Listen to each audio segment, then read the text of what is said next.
If you are able, please rise for the academic procession.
Good afternoon. Welcome, everyone, and please take your seats.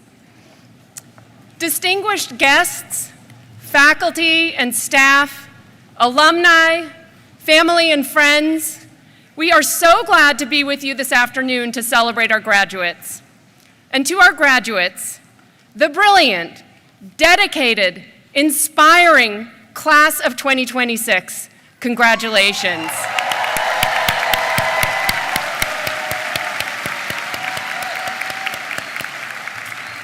You have worked incredibly hard for this day, and you have earned every bit of it.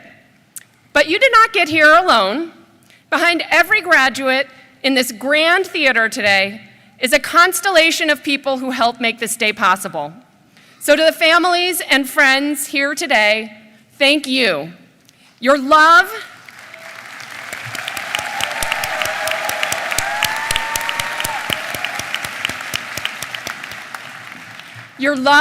your encouragement, and your support carried our graduates through this demanding journey.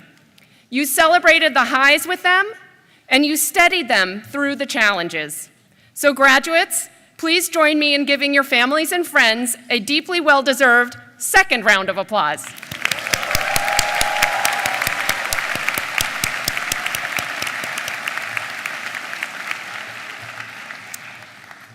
To our graduates in all of our degree programs, each of you has contributed richly to our community during your time here. To our ML graduates, you came to us as current and future leaders across medicine, government, technology, global security, higher education, entrepreneurship, and public service. Several of you launched startups and new ventures during your time here, and nearly half of you earned a dual degree elsewhere at Penn. Yes, impressive. Your broad perspectives enriched discussions across the law school. At the same time, you were able to connect the legal ideas that you learned to your professions, industries, and other fields of study. You even found time to build community through programs like the ML Society Thanksgiving Dinner and the always popular, if somewhat risky, Hot Wings Roulette and Quizzo Night. To our LLM, LLCM, and SJD graduates, you joined us from 38 countries, regions, and territories around the world.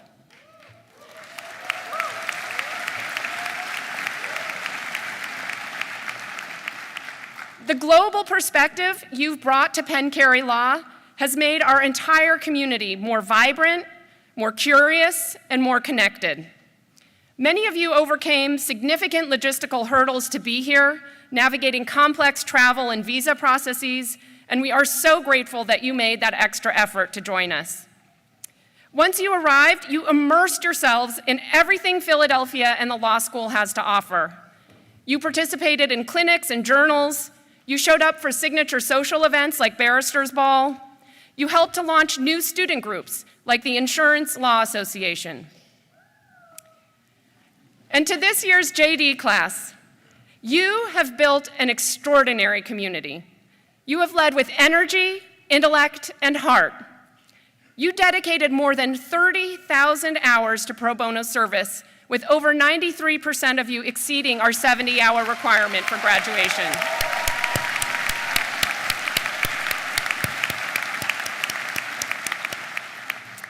You led the planning for timely conferences and major events. Our student-led journals alone tackled topics ranging from the future of law and multiracial democracy to the contemporary relevance of the Declaration of Independence on its 250th anniversary. And through the law school's student scholarship series, several of you even presented ambitious research of your own on subjects from equity crowdfunding to arts financing to the law of birthright citizenship. You became the first ever back-to-back champions of the Philadelphia Dean's Cup basketball competition, a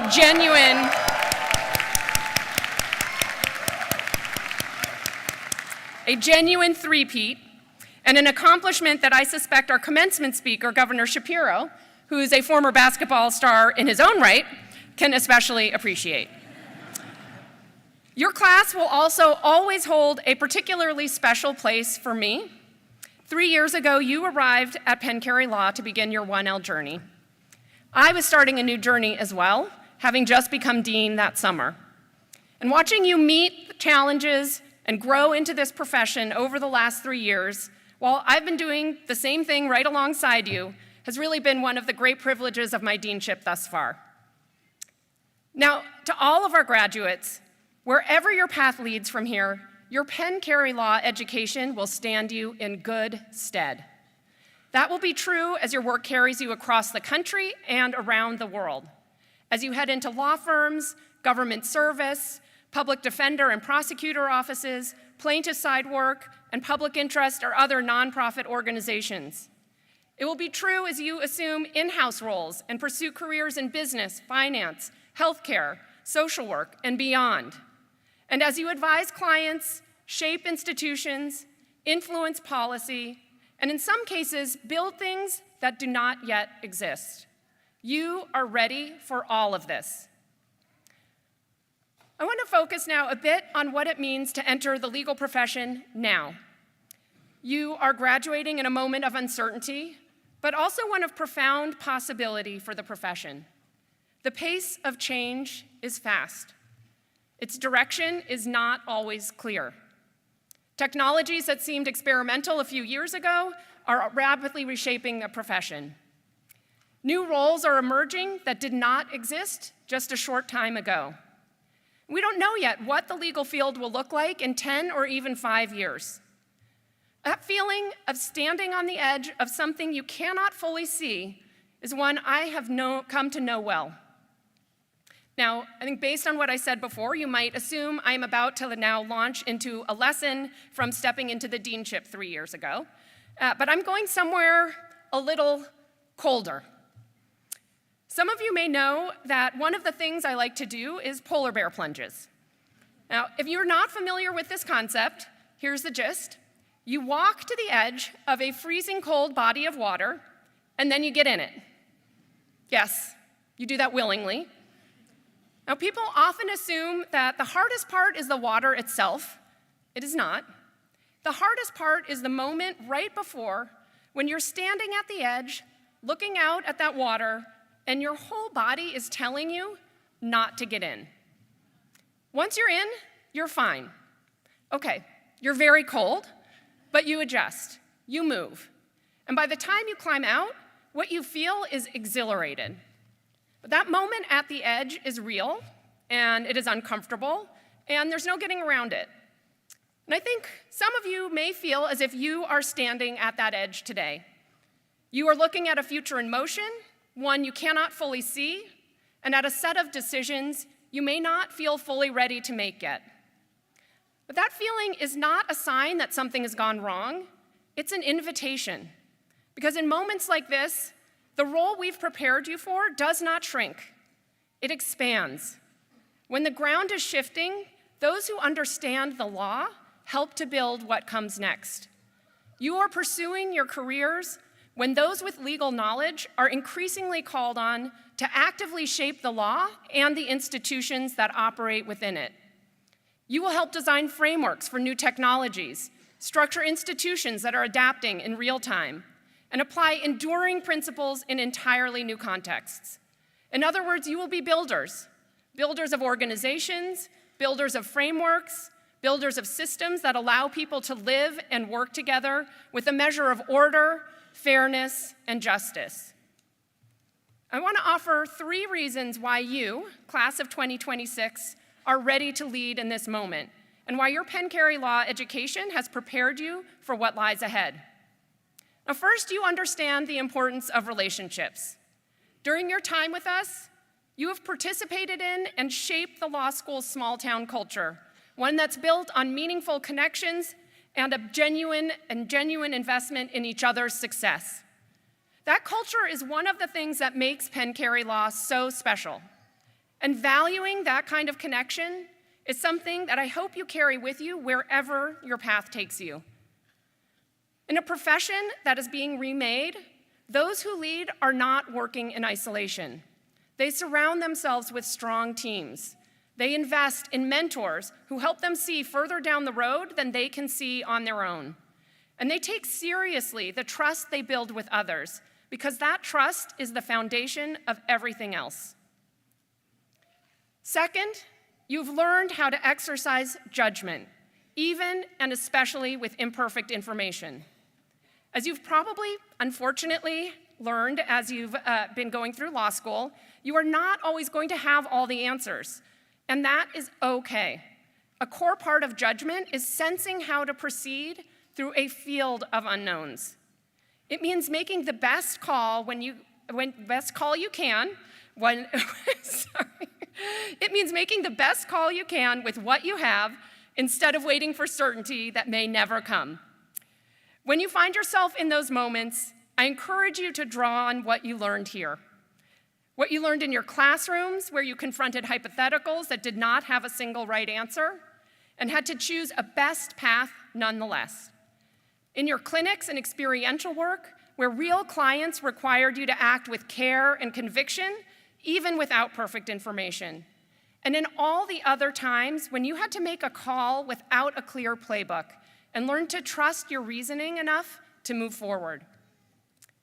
And then third, you know how to engage with people who see the world differently than you do. One of the things that has impressed me most about this class is your willingness to keep engaging in difficult conversations. In and outside the classroom, you have leaned into hard moments with care and with seriousness. You have argued positions without losing sight of the person on the other side, and you have sought out opportunity for collaboration across your differences, showing that disagreement is not a threat to community, but can be one of the things that strengthens it. Class of 2026, yes, the future may be uncertain, but I am not. I'm certain of who you are, of what you've learned here, and of what you will go on to do with the expansive knowledge you have gained. You know the value of relationships. You know how to exercise judgment. You know how to engage across difference. In other words, you know how to lead. So when you find yourself standing at an edge in the months and years ahead, looking at a future you cannot fully see, remember what you have built here and the people who built it with you. Take a deep breath and then dive in. You are ready. Congratulations, class of 2026. We cannot wait to see what you all build.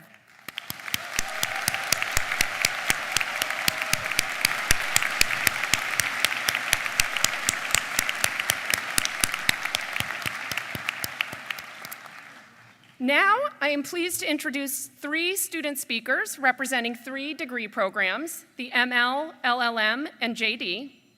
First up is our ML student speaker, Rania De Leon. Rania is the founder and CEO of a medical device compliance firm whose work centers on cardiac patients. Before pursuing her ML at Penn Carey Law, she earned a Bachelor of Science in Biomedical Engineering from Drexel and built a career combining regulatory expertise with a strong commitment to service. Outside of work, Rania and her husband David are triathletes, active in their church community, and are raising 2 young children, Alexandra and Nathan, who will join her on stage in just a bit when we do the degrees. Rania, please.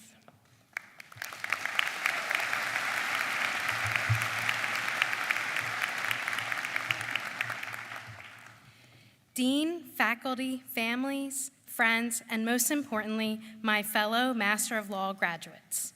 When I started this program, I was already juggling a full-time career, a growing family, and the responsibilities that come with running my own business. Adding law school to that mix was a bold decision. At times, a borderline unreasonable one.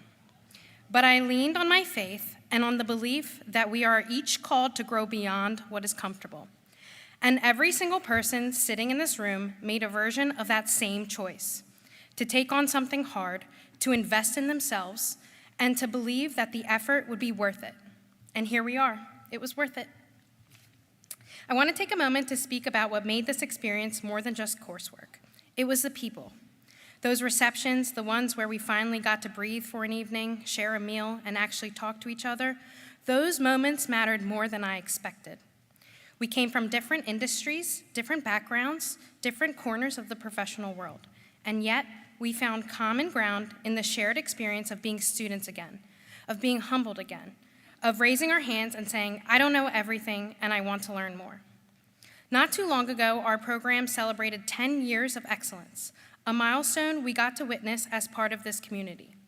We are part of an over a decade-long legacy of professionals who chose to deepen their expertise at Penn Carey Law. Lawyers, executives, engineers, and policy professionals walking through these doors and leaving better equipped to navigate the complex legal landscape that shapes our world. We carry that legacy forward today. Now about the coursework. We took on a curriculum that challenged us from every angle. U.S. law and legal methods gave us the foundation, and I remember being genuinely surprised by how engaging it was, how quickly it pulled you in and made you see the law differently. Then came the courses that pushed us even further. Navigating the regulatory state, general business law, courses in healthcare law, IP law, fundamentals of legal research, and for some of us, deep dives into administrative law and regulatory law and policy, where we engaged with real experts and had the chance to write for actual publication. We each chose different paths through this program, but we all came out the other side with something in common: the confidence to speak to the law, to apply it, and to use it in service of the work we do every day. There is a belief I've carried throughout my career and that this program reinforced. Continuous learning is a responsibility. The regulations change, the science changes, the world changes, and the professionals who thrive are the ones who keep asking questions and keep growing. To my fellow graduates, you have already proven that you are those people. You balanced careers, families, passions, and pressures, and you still showed up. You still submitted the work. You still passed the exams. That is character, and no one can take it from you. To the families and friends in this room, thank you. Behind every one of us is a support system that made sacrifices too. Late dinners, rescheduled weekends, patient phone calls. For me, faith was also an anchor through it all. Your belief in us made this possible. We leave here today with a deeper understanding of the law that governs the work we do and the lives we touch. Use it wisely, use it boldly, and never stop learning. Congratulations, class of 2026.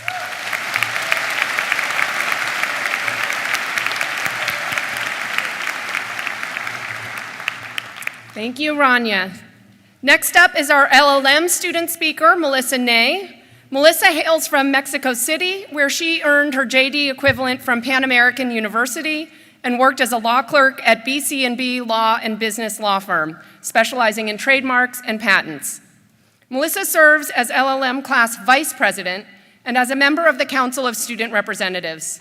While at Penn Carey Law, she also earned the Wharton Business and Law Certificate and moderated our November LLM Career Conversation Circle on corporate and business law.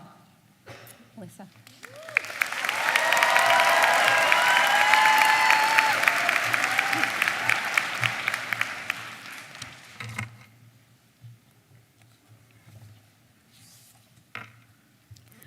Good afternoon, Dean Lee, members of the faculty, administrators, families, friends, distinguished guests, and my extraordinary classmates, the Penn Carey Law LLM class of 2026.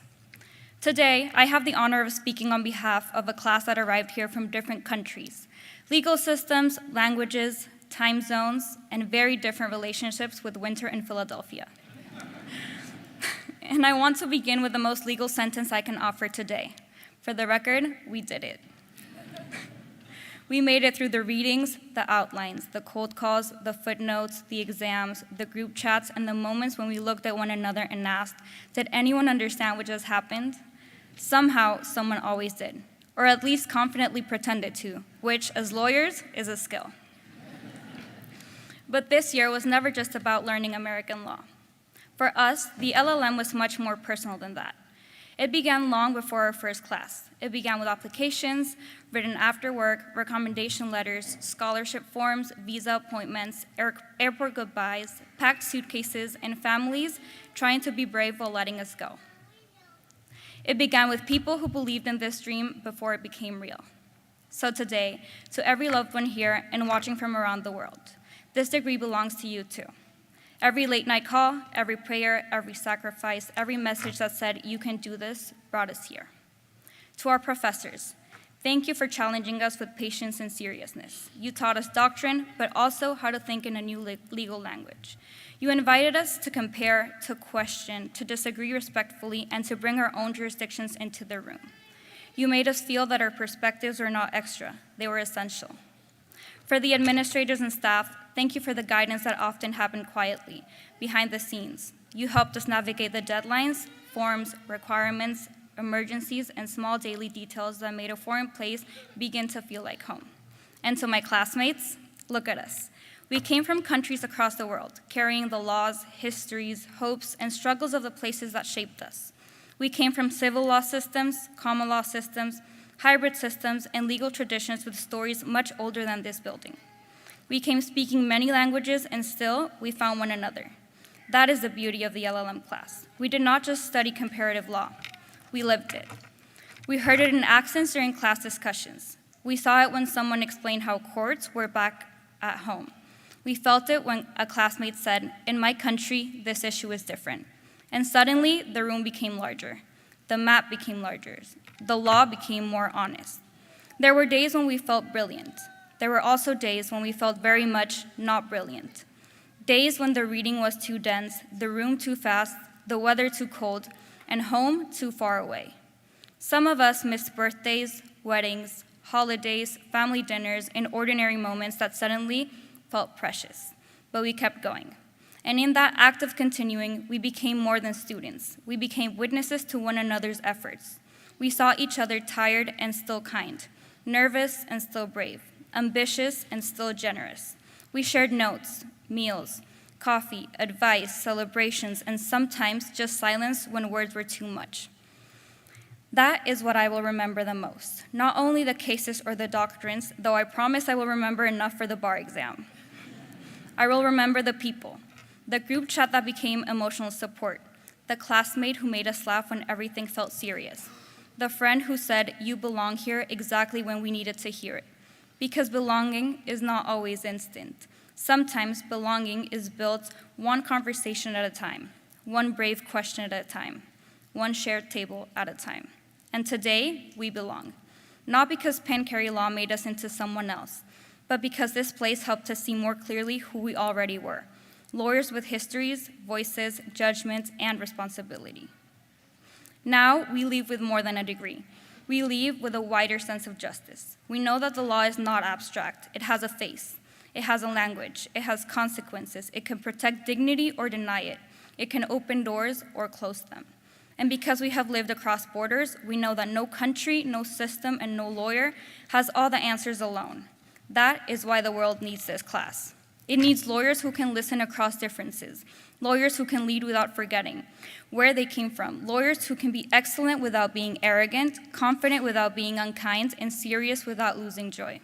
So let us go forward with that joy. Let us be bold. Let us take up space. Let us wear our confidence proudly, whether in a suit, a robe, heels, sneakers, or yes, even something pink.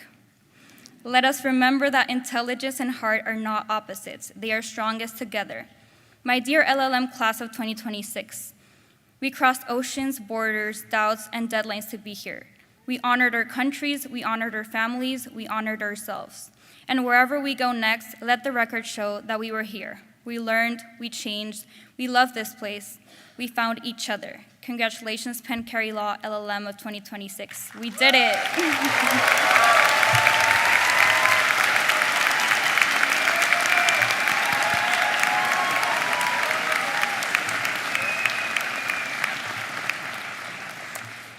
Thank you, Melissa.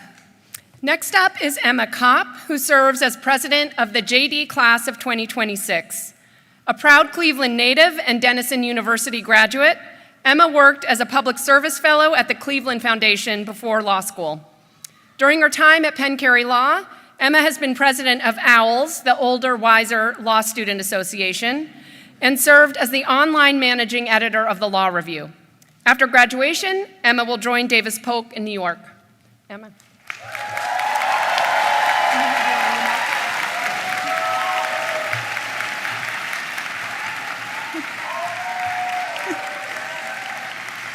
Thank you, Dean Lee, for that kind introduction. When I began law school 3 years ago, I was given all sorts of advice from well-intentioned family, friends, and colleagues. On their recommendation, I purchased stacks of books, school supplies, and devices, all of which they guaranteed would help me succeed in law school. I was told law school would be difficult, but with a little grit, hard work, and elbow grease, I'd manage to get through it. No one told me that I needed to learn how to bowl. Yes, bowling. You see, Penn Carey Law maintains a time-honored tradition. Every Wednesday night, for at least the past 2 decades, a ragtag group of Penn students has taken to the South Bowl lanes, playing for glory, plastic trophies, and free beer and pizza. My team was International Bowling Shoe, a play on the infamous 1L civil procedure case, International Shoe v. Washington. It wouldn't be until the end of our 2L spring that we realized the acronym for International Bowling Shoe spelled out IBS, which wasn't far off from how we played. Our 7-pound balls, yes, they make them that light, careened into the gutter each week. I'm pretty sure there was a semester where we didn't win a single game. We finished our 2L year as the second worst team in the league. But we didn't give up. Each week, we diligently arrived at the bowling alley, ready to conquer the lanes. Armed with sheer determination and a chip on our shoulder, we slowly rose through the league ranks. Finally, one fateful night in April, some 5 odd weeks ago, the day arrived. We had made it to the championship round of the Dissenters' Cup. It came down to the final frame in the 3rd game. By 4 points, IBS clinched the title.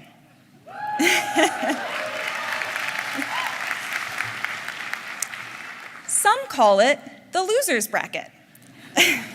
I call it magical and the best night of my life. Well, tied with the Eagles' Super Bowl win.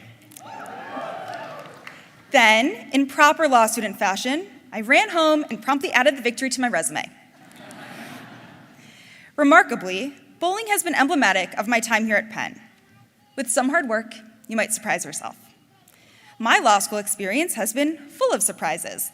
From when I found myself interning abroad my 1L summer in a rural town of less than 5,000 people in the mountains of Austria, to getting stuck in Miami on a law review trip for almost a week this spring due to a snowstorm, sleeping 4 to a room.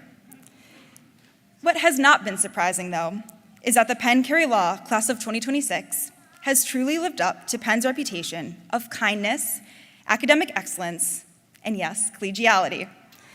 And my God, are they impressive. I don't know how the admissions office managed to do it. I am consistently floored by my classmates' intellect, the questions they ask, the witty jokes that they make. The students graduating today are some of the most intelligent, achieving, and exceptional people I have ever met, bar none. They somehow manage to stay informed on politics, current events, legal developments, and pop culture. Many of them even manage to get 8 hours of sleep each night. More than that, though, my classmates truly care about the world around them. Don't take my word for it. Check out the pro bono awards section of the graduation program. They are generous of themselves, their time, and their energy. They are deeply committed to helping those in need, creating change, and making their communities a better place. They also sincerely care about one another.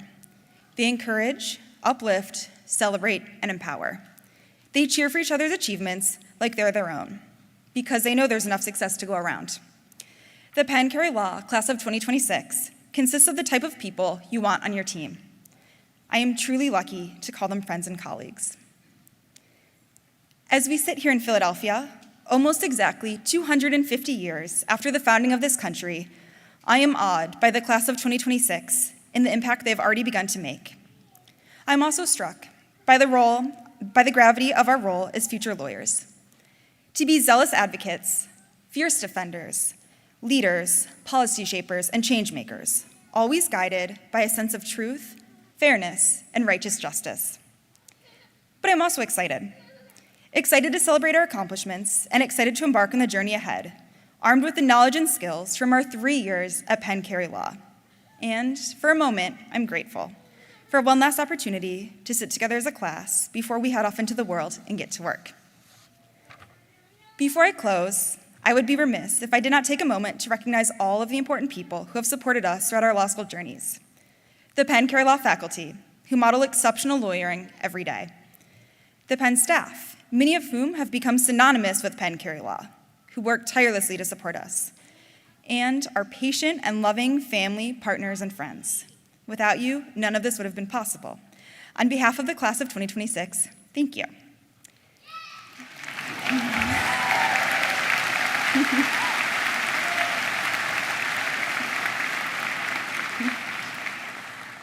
And on my own behalf, I want to give a special thank you to my own family, my parents, my sister, my partner, and my extended family here in the audience, home in Cleveland, and across the country. To Ashanti, my fellow class officer, to all of my wonderful friends. And, of course, to my bowling team. Thank you.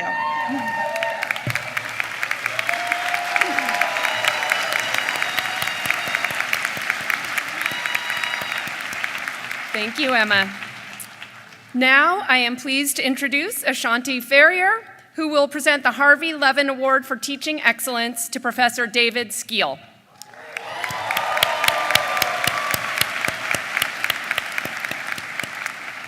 Ashanti came to Penn Carey Law after her undergraduate studies at the University of Florida and time as a team leader with AmeriCorps.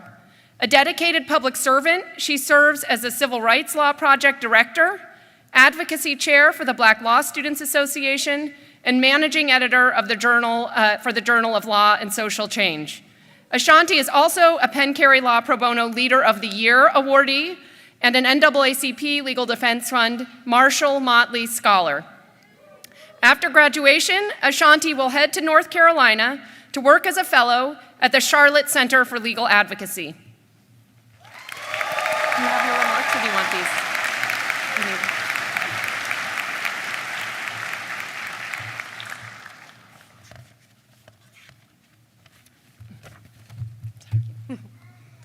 Good afternoon, everyone. It's nice to see all of your beautiful faces. My name is Ashanti Ferrier, and today I'll be presenting the Harvey Levin Award for Teaching Excellence. Each year, the graduating JD class votes to select an outstanding faculty member of the law school who embodies exceptional teaching. For this year, the awardee is Professor David Skeel.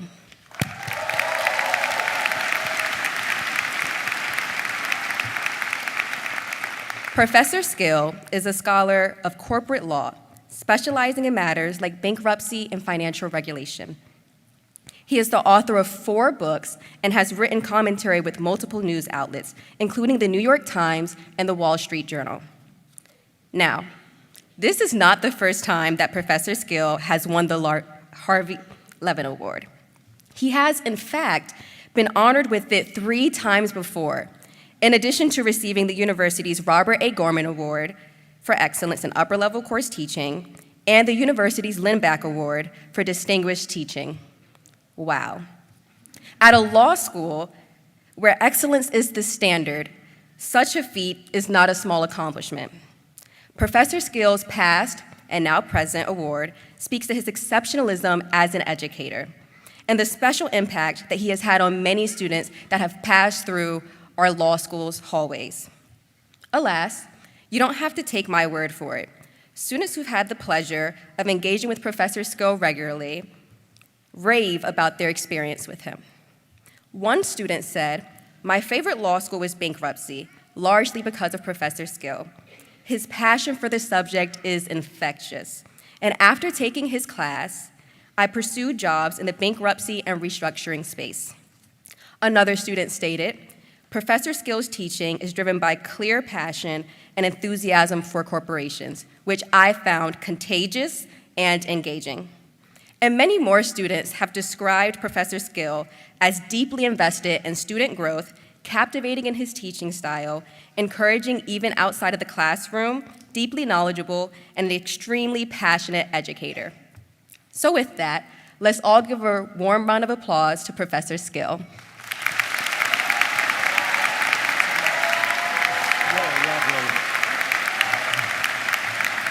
Thank you so much, Ashanti. That was really, really lovely remarks. My first encounter with the class of 2026 came 2 years ago, when more than 100 of them took my bankruptcy class in the spring of their first year of law school. The words bankruptcy and magical aren't often used together in the same sentence, but that class was magical. It was one of the most exhilarating teaching experiences I've ever had in my 36 years of teaching.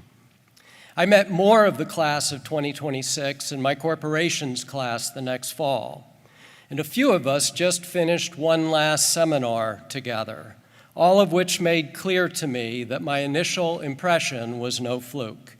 This class really is magical. There have been a few challenges in the past 3 years, but this class has risen above them with humor, intelligence, persistence, and a deep sense of community.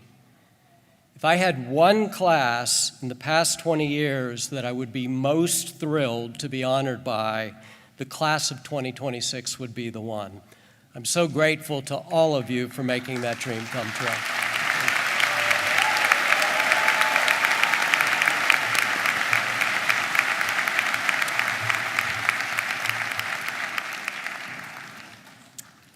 Thank you, Ashanti, and thank you, Professor Skeel, and congratulations again.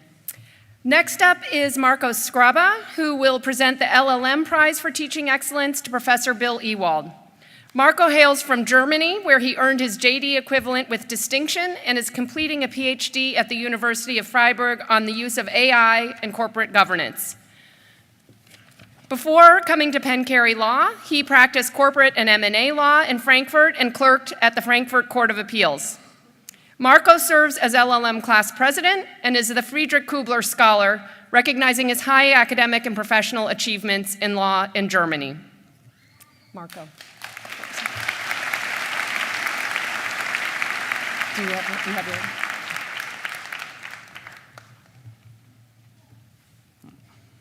Good afternoon, everyone. Each year, the LLM class has the privilege of recognizing a faculty member whose teaching has left a lasting mark on our class. This year, it is my great honor on behalf of the LLM class of 2026 to present the LLM Prize for Teaching Excellence to Professor William Ewald.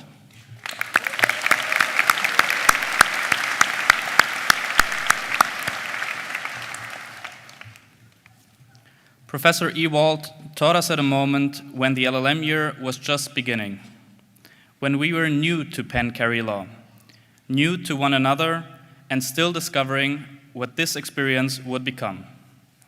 From that very first stage, his lectures stood out for their thoughtfulness, intellectual depth, and generosity. He gave us a foundation that stayed with us well beyond those first weeks and proved useful throughout the year. His teaching helped introduce us not only to important ideas, but also to the intellectual rigor, candor, and curiosity that make this law school such a special place. But what made Professor Ewald's impact especially meaningful was not only what happened inside the classroom. Many of us also had the opportunity to speak with him during virtual coffee chats and in conversations long after the course had ended. He showed a genuine interest in who we are, where we come from, and what we hope to do. In that sense, Professor Ewald represented the very best of Penn Carey Law: intellectual excellence, warmth, and a deep commitment to students. Professor Ewald, thank you for welcoming us so memorably into this community, for challenging us, and for supporting us. We are honored to present you with the LLM Prize for Teaching Excellence.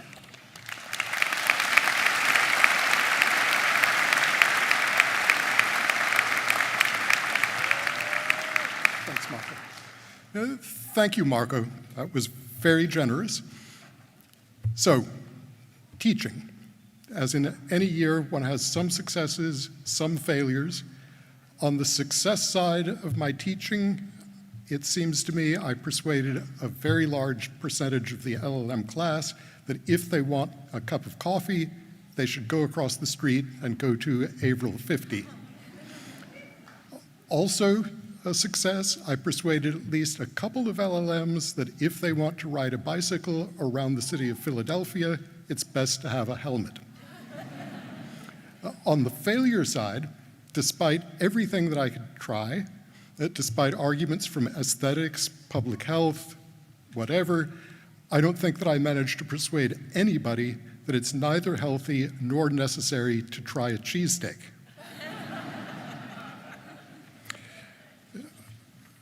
Okay, so it's a memorable year, memorable class. It's worthwhile to remember this class has students from 36 different countries.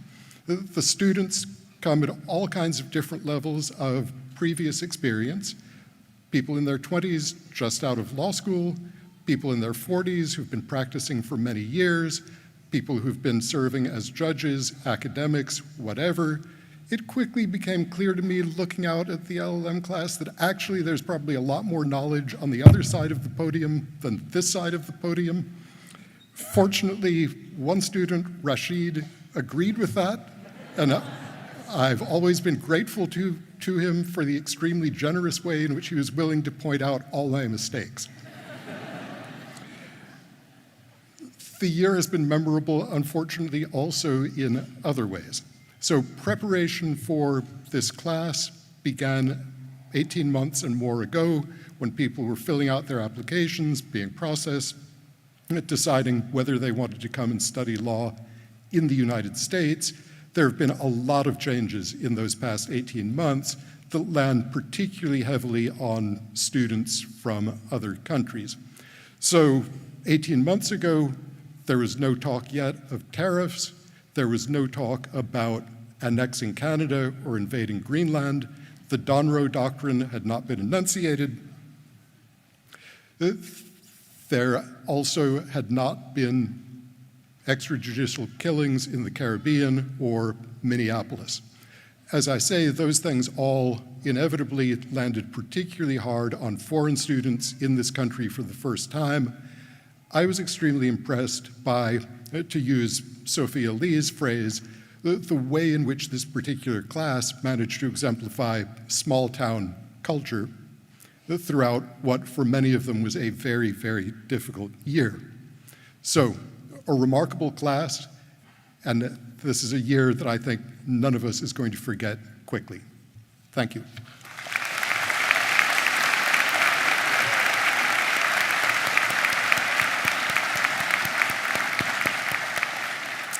Thank you again, Marco, and congratulations to Professor Ewald. It is now my great pleasure to introduce our distinguished speaker. Since January 2023, Governor Josh Shapiro has served as the 48th governor of the Commonwealth of Pennsylvania.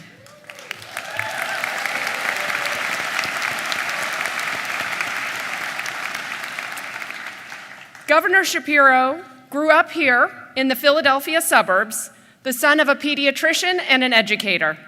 He credits his parents' example with inspiring a life of public service. He earned his undergraduate degree from the University of Rochester and his law degree from Georgetown. Like many in this room have experienced or will discover, he did not set out on the path he ended up taking. He arrived at college planning to follow his father into medicine. Those plans changed after he had a memorable encounter with organic chemistry that, let's just say, helped clarify his career interests. Then a knock on his dorm room door not long after pointed him in a new direction. A fellow student asked if he would run for student government. He did. He won. And he has been in public service ever since. He began his career as a congressional aide on Capitol Hill while earning his law degree at Georgetown. In 2004, he was elected to the Pennsylvania House of Representatives. He represented Montgomery County for 4 terms and became known as a serious policy thinker and an effective coalition builder. He went on to serve as chair of the Montgomery County Board of Commissioners from 2011 to 2017. In 2016, he was elected Attorney General of Pennsylvania, an office he held for 2 terms. As Attorney General, he led investigations into the role of pharmaceutical companies in the opioid crisis and held natural gas companies accountable for environmental violations. His office's grand jury investigation into clergy abuse in Pennsylvania's Catholic dioceses prompted similar inquiries across the country and around the world. He was elected governor of Pennsylvania in 2022. As governor, he has prioritized funding for public education and access to higher education, alongside economic development, infrastructure repair, and public safety. He has done all of that work with a politically divided state legislature, which, as he has put it, requires all of us to compromise, have tough conversations, and ultimately find common ground. That commitment to staying in conversation across differences is one you all have practiced here and will carry forward into the work ahead. Governor Shapiro, we are deeply grateful to have you with us today to share your wisdom at such a meaningful moment in our graduates' journey. So please join me in welcoming Governor Shapiro.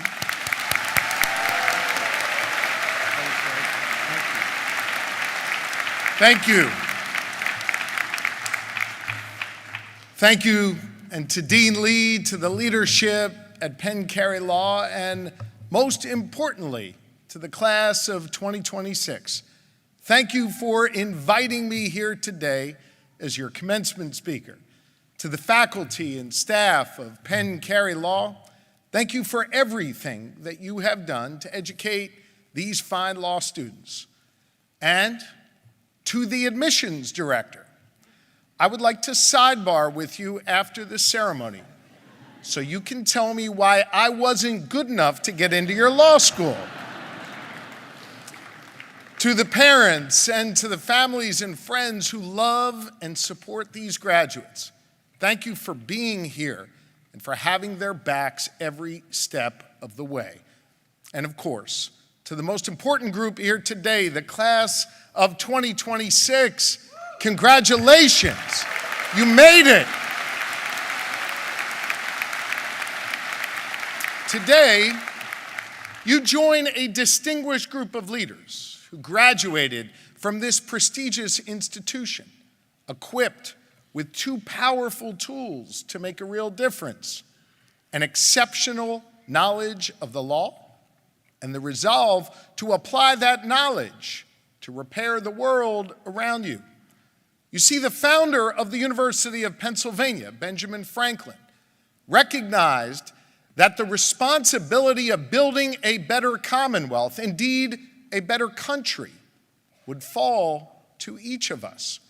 It's literally right in front of you as you walk to class down Ben Franklin Way, where you can read some of his most famous aphorisms. There are so many great quotes, but today I just want to focus on one. Little strokes fell great oaks. Again, little strokes fell great oaks. I think what Franklin meant is that the work falls to each of us, and it's not done in one fell swoop. It requires constant action, constant work, chipping away at the larger task. Little strokes. Franklin believed that in his core. You see, after Franklin famously signed the new Constitution on the last day of the Constitutional Convention back in 1787, a woman walked over to him, stopped him on the cobblestone streets outside of Independence Hall, and asked, "Mr. Franklin, what do we have here? A monarchy or a republic?" Franklin replied, "A republic, if you can keep it." Our founders, Franklin especially, understood that the work they began in the halls of the Pennsylvania State House was not the work of a single day or the product of a single document or a single stroke. It was work that must be taken up by generations of Americans to come, and that progress would require lots of actions by lots of people over many years. Our founders understood that the citizens of this nation would need to do the hard work upholding our laws, safeguarding our liberties, and expanding our freedom. From the very beginning, those who have studied the law have been equipped with unique tools to do this essential work. You follow in the footsteps of great Pennsylvanians who have used a Penn Law education to not just keep our republic, but to improve it. Those who came before you have fought for justice, advocated for change, and advanced the cause of freedom. Graduates like Dr. Carolyn Burnham Kilgore, class of 1883, who argued for her right to vote before the Pennsylvania Supreme Court nearly a half century before the ratification of the 19th Amendment. Dr. Kilgore believed that for women to be held equal under the law, they must be able to practice it. She fought for years to enter the legal profession and ultimately became the first woman to graduate from Penn Law School and the first woman admitted to the Pennsylvania bar. Graduates like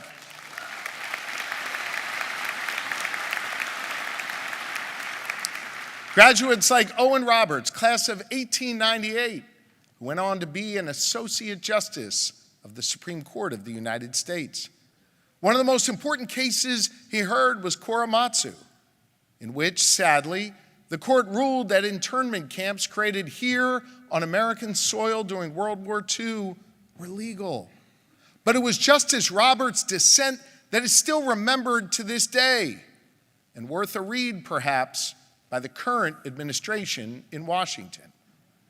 I dissent, your fellow Penn alum wrote, because I think the indisputable facts exhibit a clear violation of constitutional rights. This is not a case of keeping people off the streets at night. It is a case of convicting a citizen as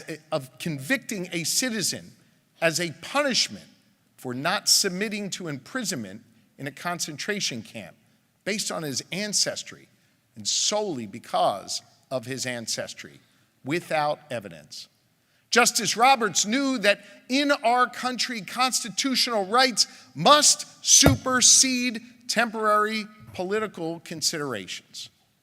Graduates like Raymond Pace Alexander, class of 1920, who represented black clients challenging racial discrimination and segregation in public accommodation.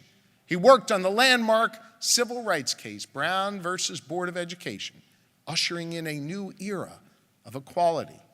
And recent graduates like those who worked on Whitewood versus Wolf in 2014 led to the Pennsylvania Supreme Court overturning the state ban on same-sex marriage. Whether they graduated a century ago or just last year, Penn graduates have heeded Franklin's words, little strokes.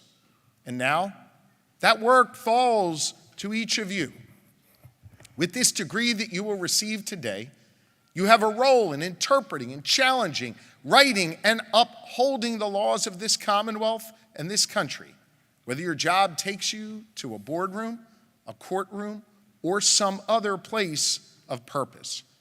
And you are uniquely well equipped for the task with the education you received here at Penn. Less than 1/2 of 1% of all adults in this country have a law degree. The education you received here teaches you more than just the knowledge of the law. You learned how to use the law to make a difference. Case in point, Penn Carey Law was the first law school in the country to require students to complete pro bono service.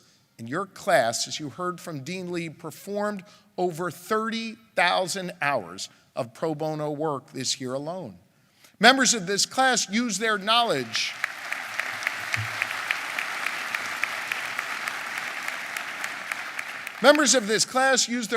of the law to help Pennsylvanians apply for tax refunds they're eligible for and receive thousands of dollars that they can use to support themselves and their families. You help veterans access the benefits they've earned through their service, and we thank them for their service. And you enable those who have paid their debt to society to get a clean slate and a fresh start so they can find housing, access education, and land a job.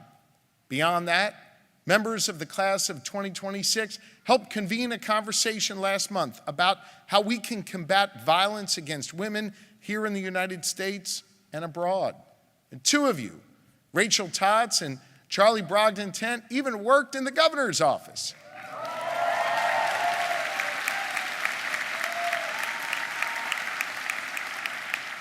Helping me craft healthcare policy and tackle the pressing issues around AI. So thank you guys for solving healthcare and AI.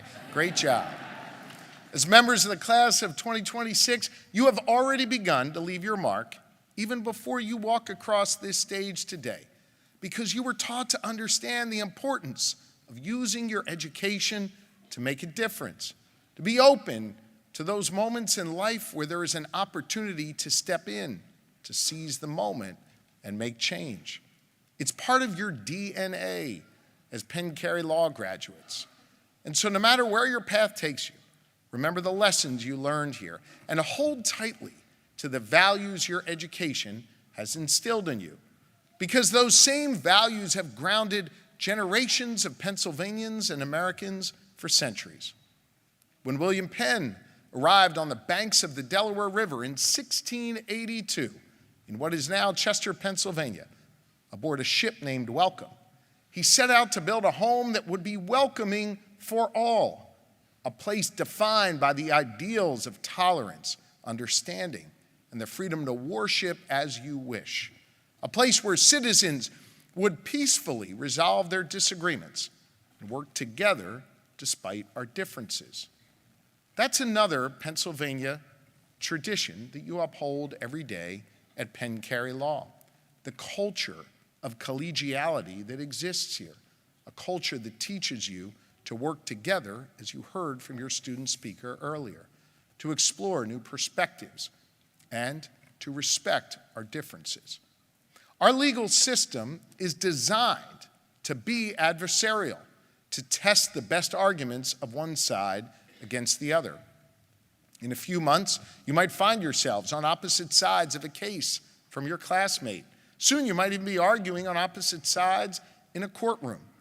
But remember what you learned here, because in this moment, when so many want to stoke division on social media and on our screens, stay true to the idea that there is more that unites us than divides us, even when we have a difference of opinion or a client with a different perspective.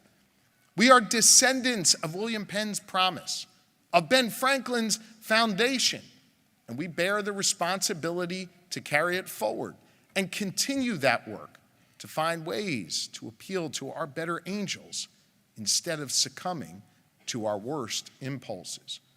The solution for curing the divisions of America is to refuse to become part of them, to refuse to use your special skills as lawyers to perpetuate the chaos and cruelty and corruption that defines much of our American political system right now, and instead to use your unique talents to cure those ills. As graduates of this law school, you now have the power to advance the cause of justice, to hold the powerful to account, to stand up for those who have been wronged. That is the work I practice every day as your governor, alongside two of your fellow alum, Jacob Boyer, my Deputy General Counsel, and Secretary Akbar Hussain, who runs my Office of Policy and Planning and joins us here today. We've used the law to put a stop to whitewashing our history at Independence Hall. We've used the law to reclaim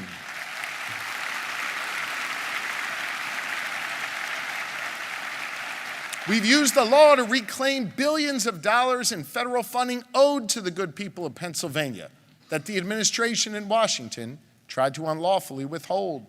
We've used the law to stand up to the conspiracy theorists in D.C., those who want to restrict our freedoms, to ensure that here in Pennsylvania, women can make decisions over their own bodies and parents can make decisions about the vaccines their children receive. We've used the law to protect your most valuable right as an American, the right to vote.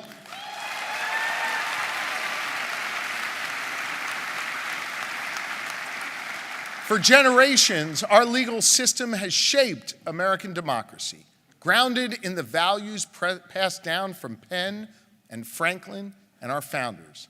And today, even in these tumultuous times, we are proving that the law can still be a force for good. And so, as you embark on your path forward from Penn, use that adversarial nature of the law to advance the cause of justice without becoming adversarial yourself. Stand up to injustice.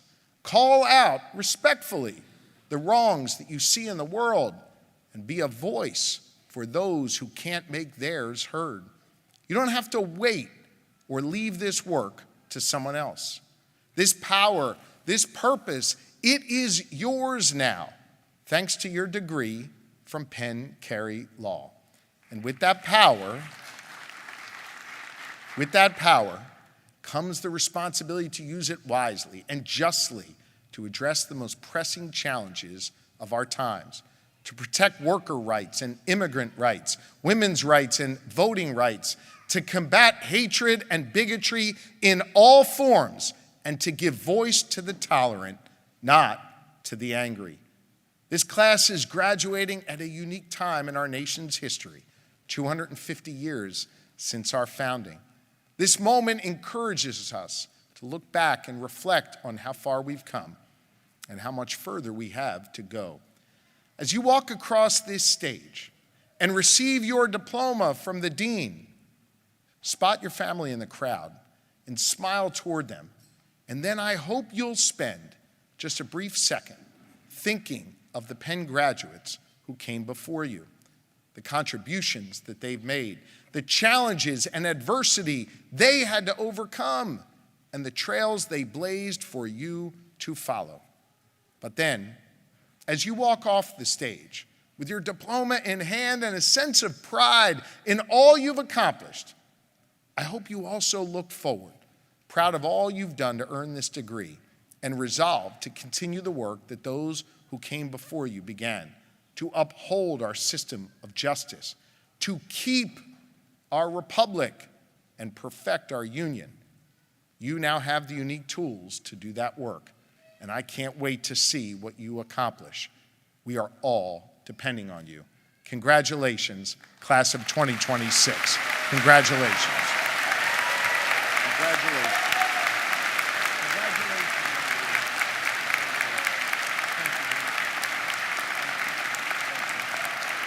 Thank you.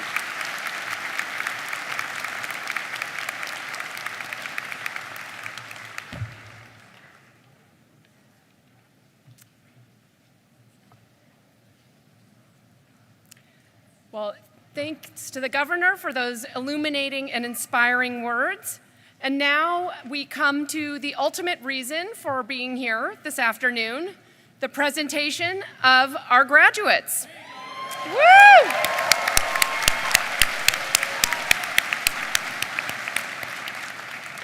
Now, we have approximately 400 students receiving their degrees today. And for each of these students and for their families, this is a moment of triumph and recognition. So I just ask that you please give each one of these deserving graduates the honor of your full attention. And with that, thank you. And now I would like to call on Assistant Dean Catherine Restrepo to recognize our Master in Law graduates.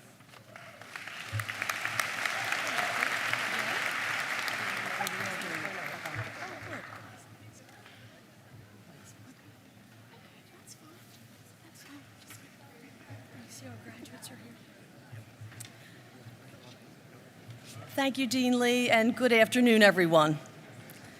This will take just a moment as our graduates are gathering to the side of the stage. I will also share that, as Dean Lee mentioned earlier, a number of our Master in Law degree recipients earn additional degrees alongside of their Master in Law degrees, which requires some, but not all, unfortunately, to be elsewhere at this very moment receiving another primary degree. So we honor them by reading their names with the notation in absentia. So I hope you'll give us that grace. So it looks like we're ready at this moment. In fact, our first 2 degree recipients are in absentia, and they are Adeayo Adenusi and Melissa Berkowitz. Then we have Kaya Nicole Cade. Congratulations, Kaya. You can right up front here. Great. Congratulations. And we have Rongchin Chen. Congratulations. Congratulations. And then we have Harrison Chubb. Congratulations. Patrick Davis is in absentia. Leonard de Guzman. Congratulations. Rania Mina de Leon, accompanied by Alexandra and Nathan, aged 5 and 3. Congratulations.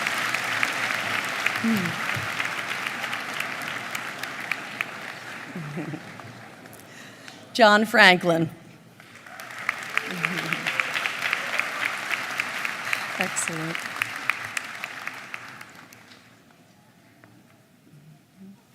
Excellent. Jean Duc Wow. Congratulations. Matthew Goodman. Congratulations. Cara Antonia Griffin. Congratulations.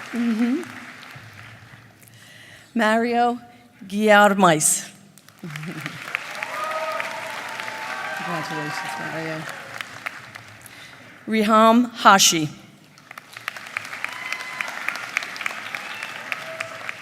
Congratulations. Yuen Hua. Congratulations. Nico Ihe Huolesi.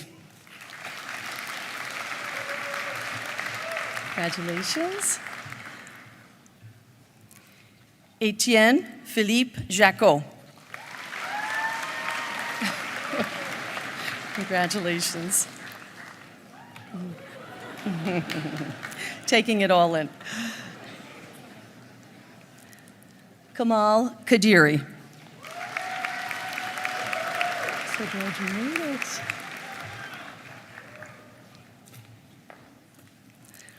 And we have Justin Noble, accompanied by 1-year-old Thomas. Congratulations, Thomas.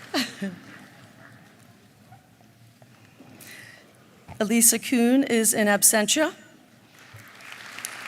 And Quinton Delmart Lassiter Jr. Congratulations.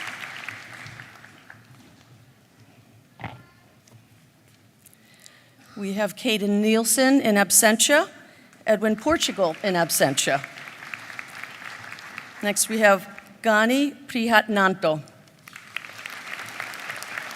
Congratulations. We have Nicholas Rogers in absentia and Ashwarya Saha in absentia. Erica Heath Sebastian.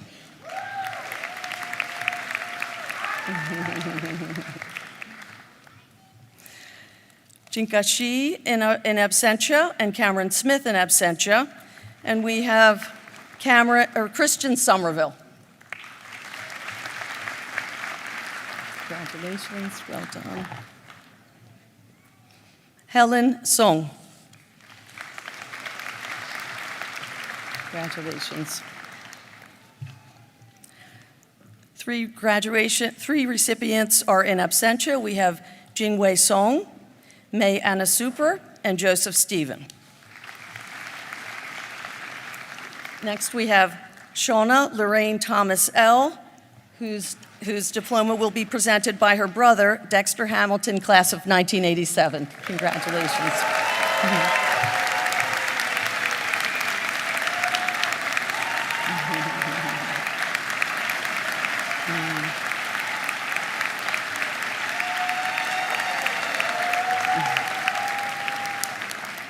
Next, we have Christopher Allen Vahus. Congratulations. Fei Wong. Congratulations, Fei. In absentia, Lu Wei Yong. And we have Eric Zing. Congratulations. In absentia, Andrew Zing. Yibo Zhou. Congratulations. So happy you're here. And last but certainly not least, Jatsi Zhou. Congratulations, everyone.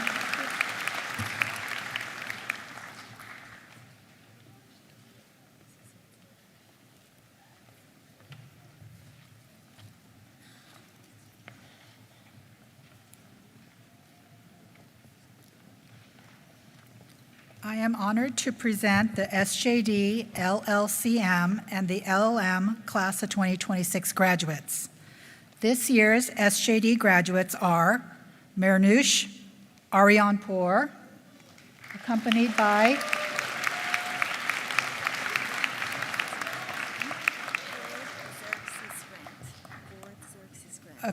by her adorable son. Sorry.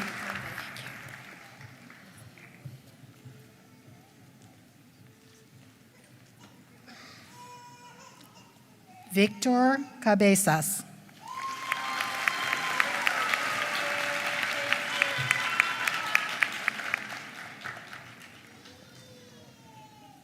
And Yun Chang Lin.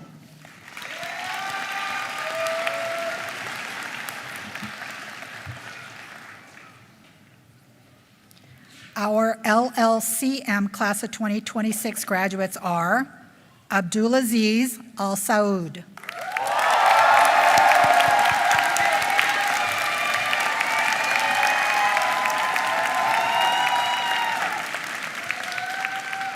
And Hideyuki Sato with 9-month-old Mana.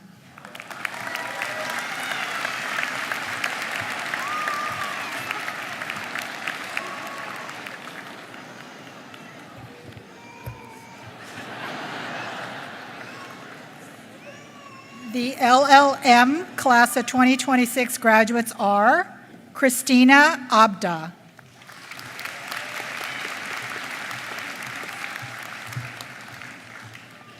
Noor Abuful in absentia. Regine Jessica Dumrique Abuel Martinez.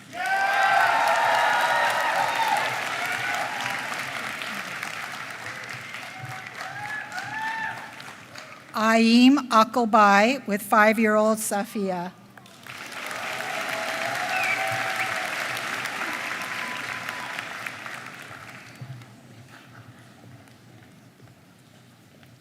Nawaf Muhammad Al-Arifi.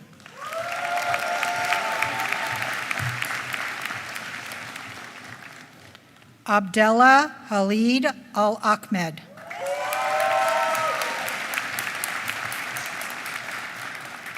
Alanud Asaf Al-Asaf.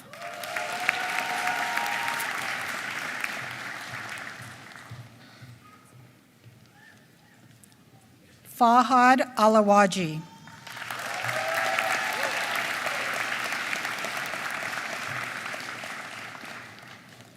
Abdul Majid Nasser Al-Jasser.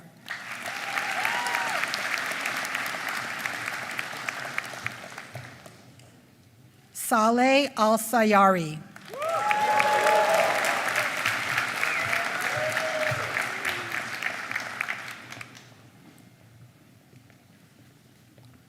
Renaud Musad Al-Saif.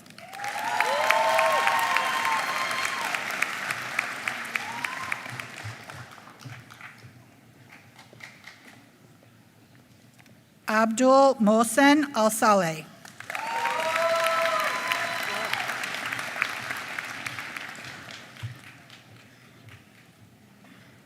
Mansoor Mohammed Al-Shalan.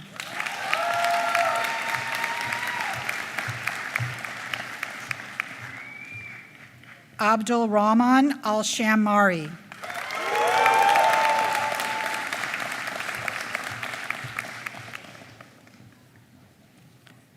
Abdul Aziz Al-Sheikh.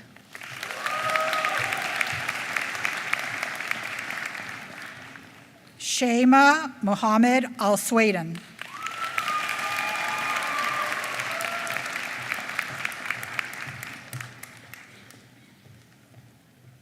Sadim Al-Trayef.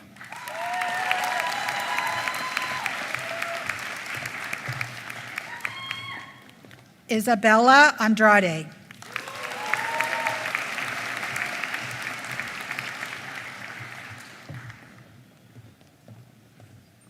Sarah Arnold.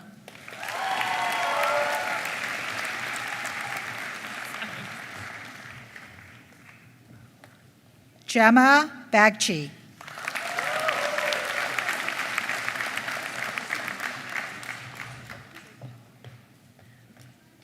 Vikranta Barse.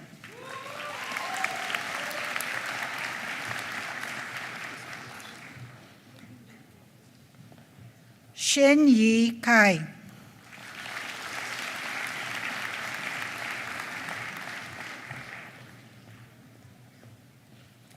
Santiago Carcacci.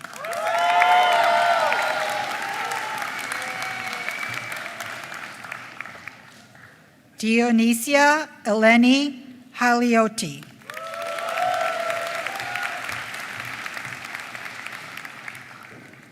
Leo Chalut Bernard.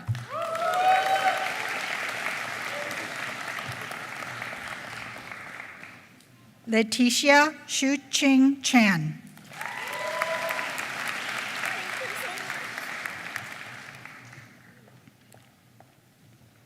Chen Yu Ching. Jim.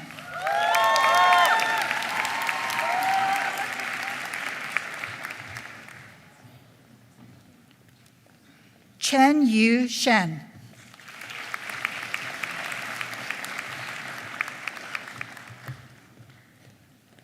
Nicoletta Kerchu.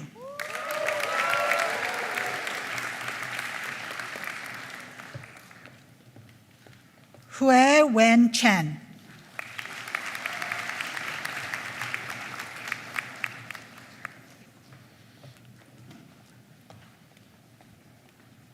Christine Chu Wai Tang.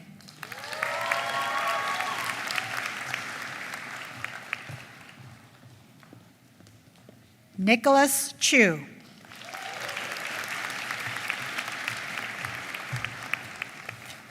Mayara Patricio Corral.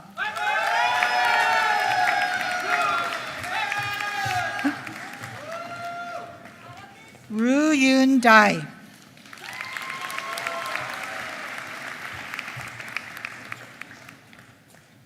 Guilherme Siqueira Calazans de Frita.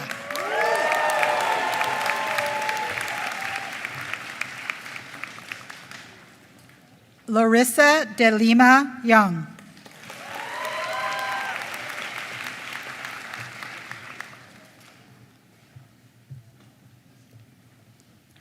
Giovanna Silva.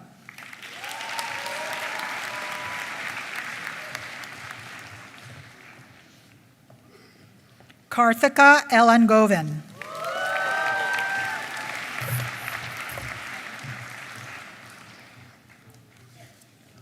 Alonso Miron Granados. In absentia. Nir Mitrani.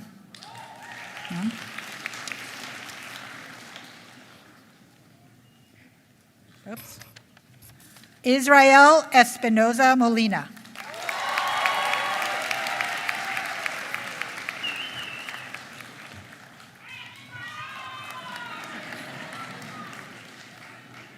Maxime Eckerman.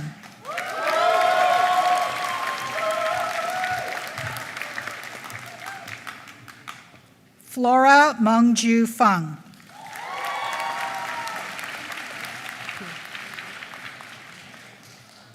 Jumana Farhan.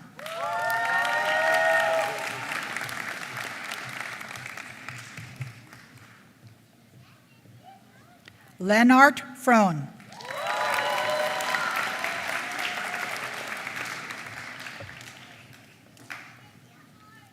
Sofia Fuentes Fernandez Cueto.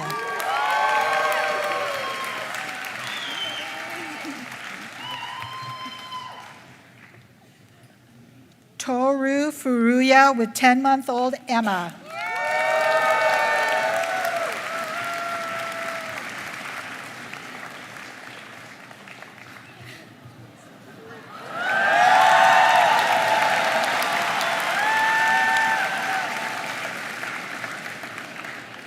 Francesca Gannon.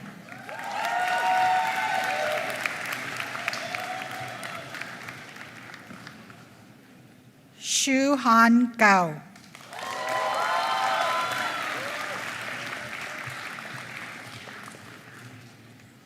Juan Diego Garcia Deneri.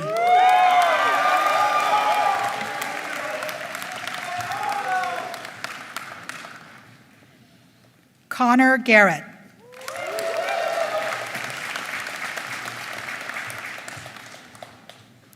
Paola Gonçalves de Oliveira.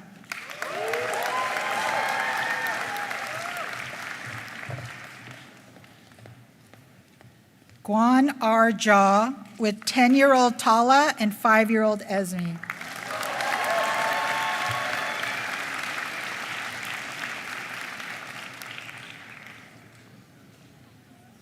Kanav Gupta.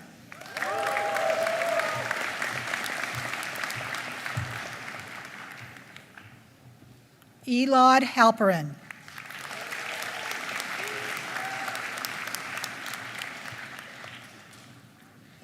Julius Henning.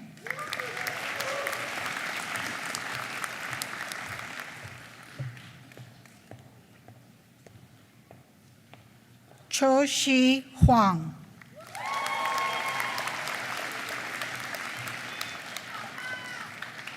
Izumi Ikeda.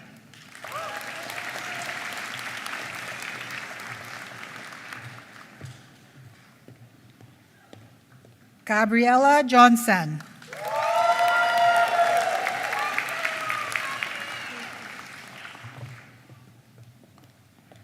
Salsabile Azara Jeputri.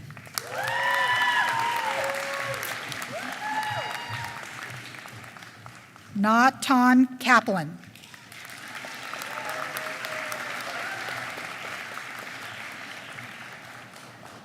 Valentina Karaman Lillian.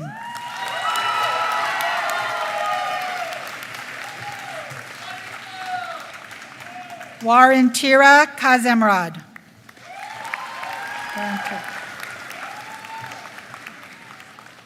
Kim Min Gi with 5-month-old Gino.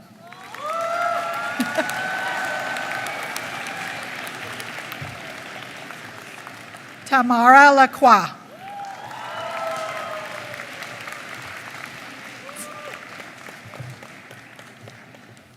Kern Lee.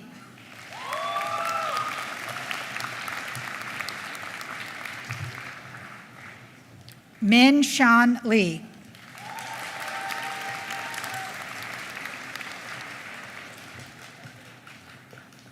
Yi Wan Chang.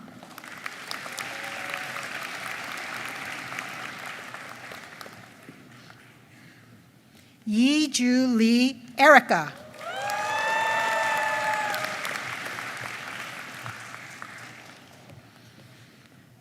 Juan Pablo Lentino.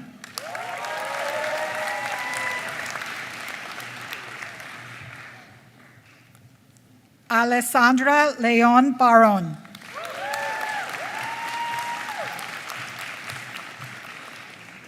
Lucy Hélène Lewat Alad.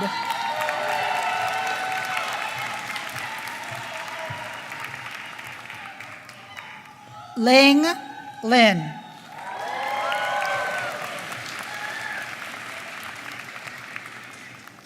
Cyrus Xinyang Leo.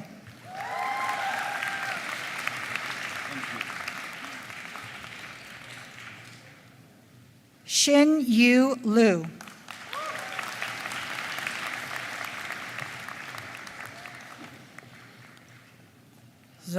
Enrique Matos.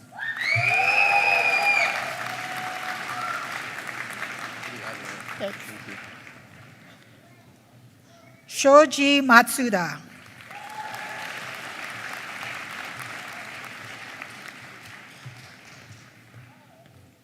Pablo Mejia.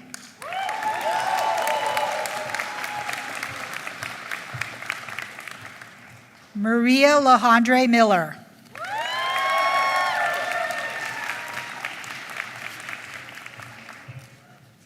Let me try this again. Alonso Miron Granados.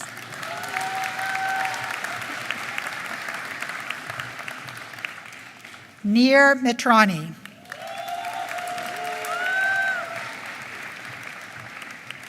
Andre Luis Montero in absentia.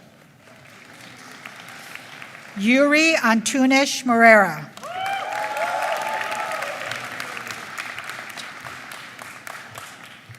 Melissa Ney.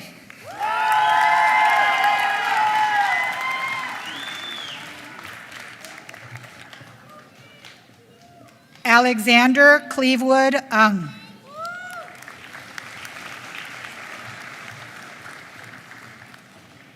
Kimberly Ningchia with 4-year-old Ella Anna and 2-year-old Eleora.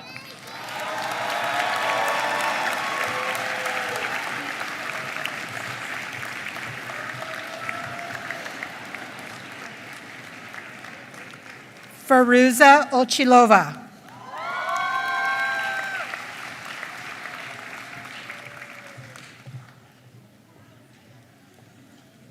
Victoria Ong Dai Chi.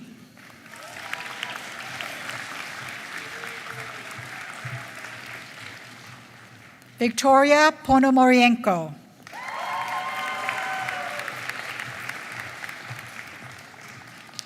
Alexandre Quast.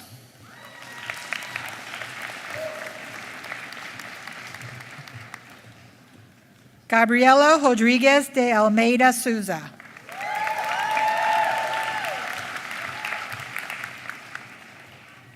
Drishti Rajan with 5-year-old Arjun Veer.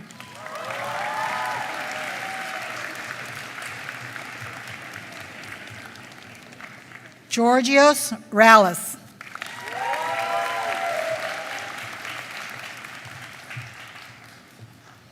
Prava Ronka.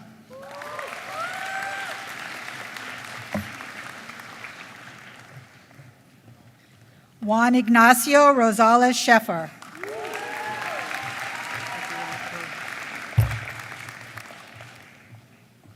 Enrique Rugerio Lira.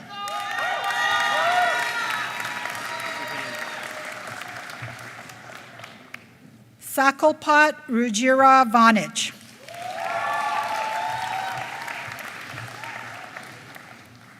Jose Miguel Sai Sendejas.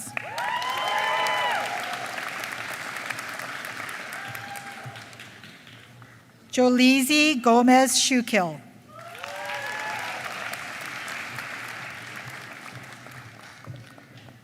Arjun Singhal.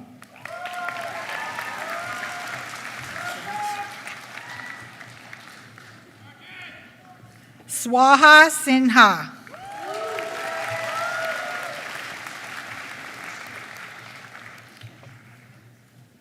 Bernardo Skornicki with 23-month-old Cecilia.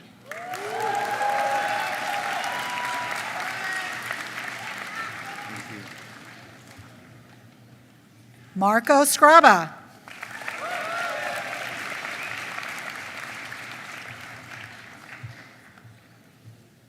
Lara Slayman.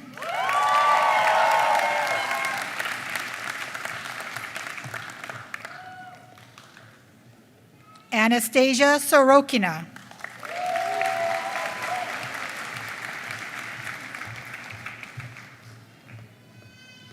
Victor Alonso Souza Delgado.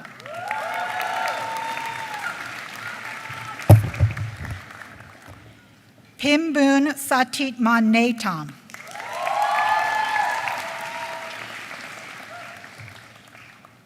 Rashid Suleimanov.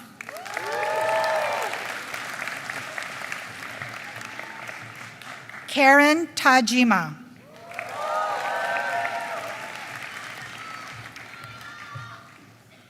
Pimnalan Tanataipakdi.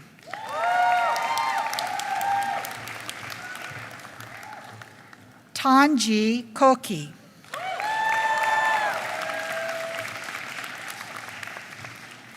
Laiba Tariq.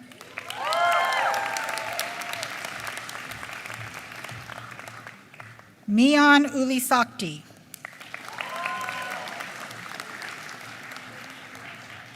Lucas Vasek.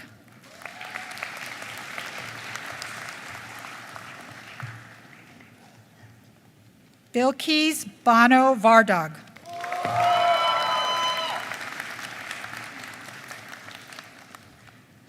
Yi Chen Wang.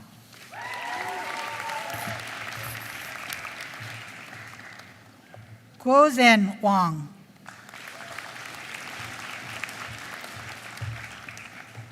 Jonathan Wellers.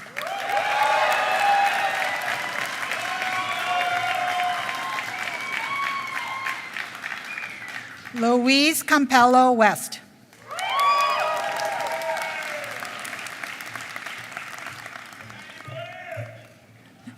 Elesia Wong.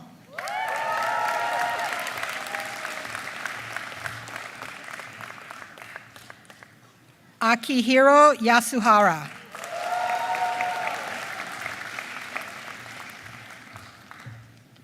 Jai Yi Ying.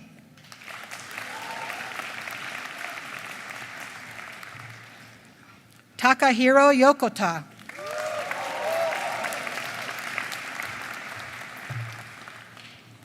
Miyu Yoshii.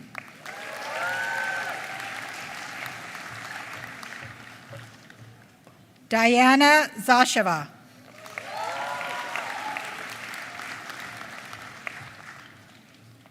Kun John.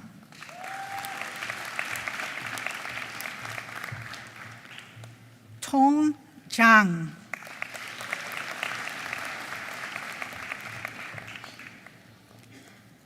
Yifan Zhang.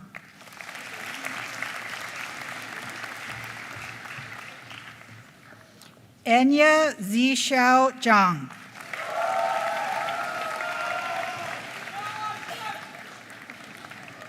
Yushin Zhang.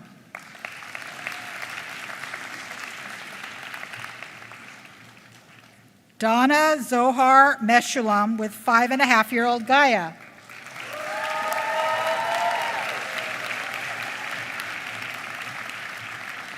Let's congratulate the SJD, LLCM, and LLM class of 2026.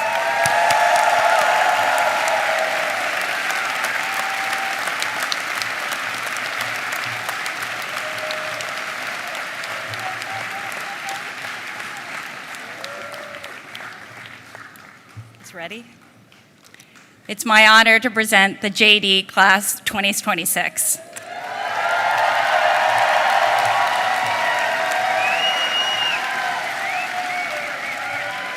Sydney Albert.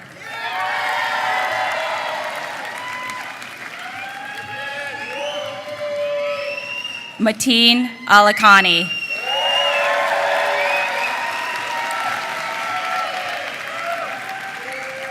Scott Michael Aravena.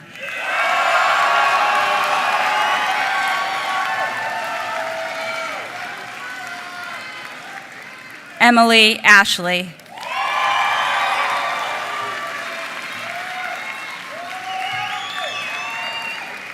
Shreya Babu.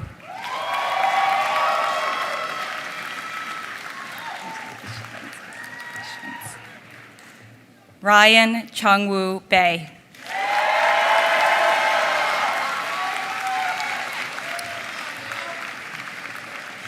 Omar Baig.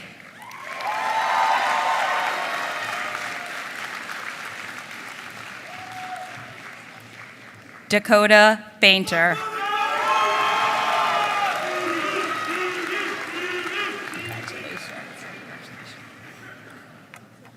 Jamila Bakit.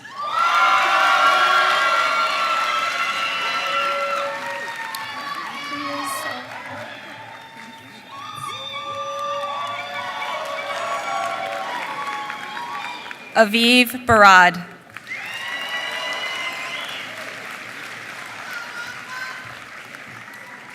Adam Thomas Barclay.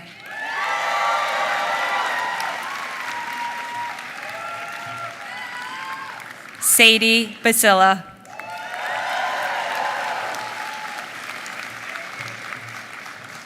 Christopher Louis Hiroshi Bairn.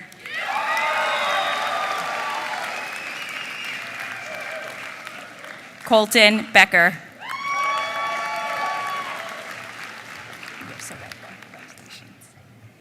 Mia Luciana Bellucci.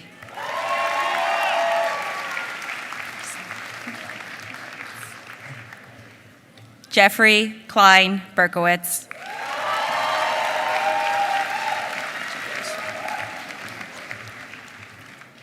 Christina Bermudez.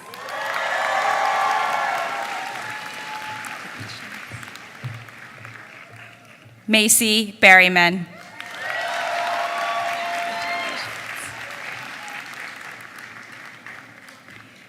Rachel Pearl Beggio.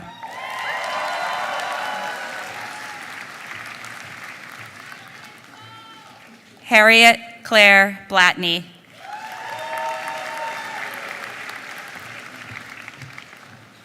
Emily Blyberg.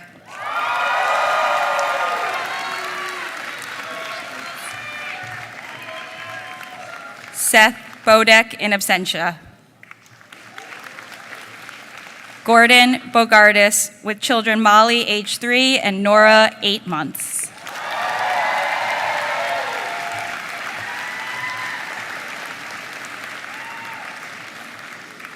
Dominika Borek.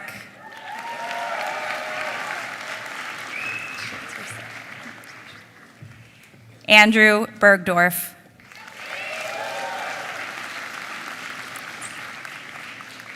Bo Bost.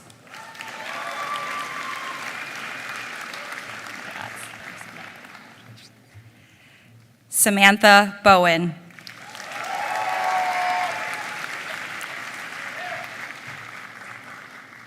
Kyle Bradley.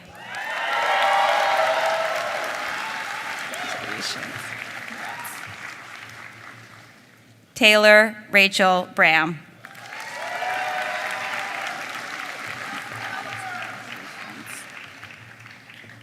Max Brestiger.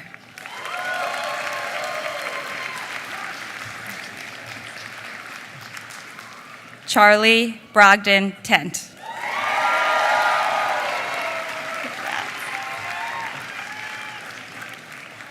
Rachel Buckland.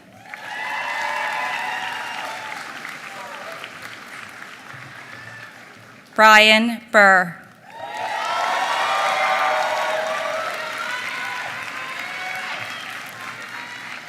Ethan Burrell.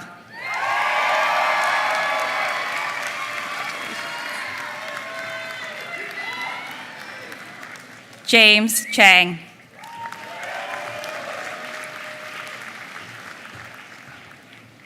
Kaylee Callahan.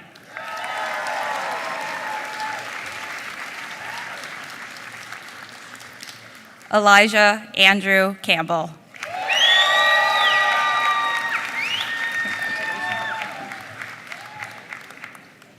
Annie Chow.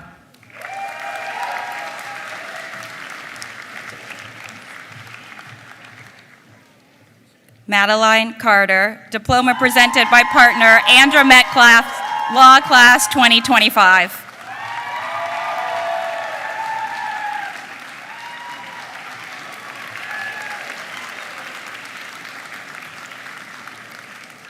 Matthew Michael Shigaris.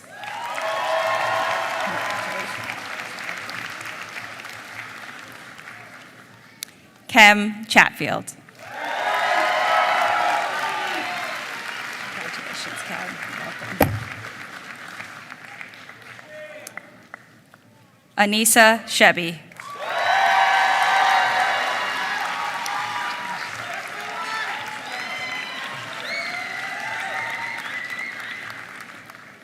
Shivani Chalaya.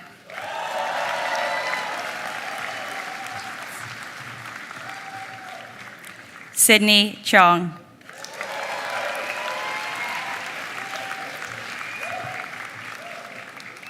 Amrutha Chetikato.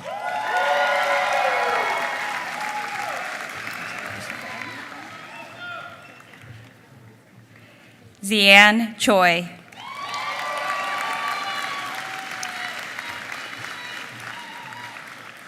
Ellie Loigman Cohn.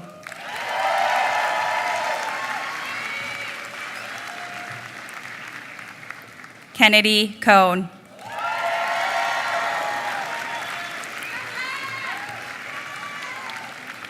Sienna Colburn.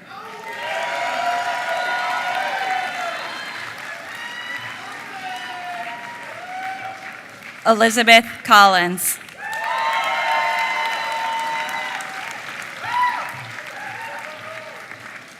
Cross Conrad.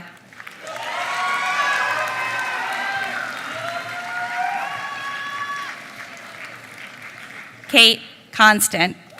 With diploma presented by Godfather John Page, Law Class 1990.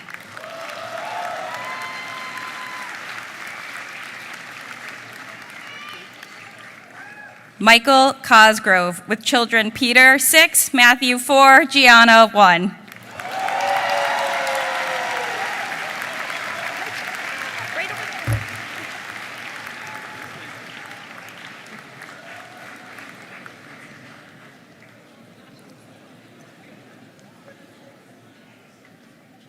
Kana Cosson.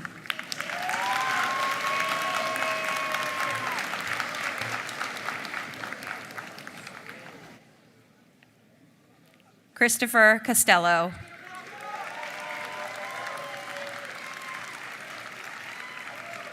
Larissa Cushman.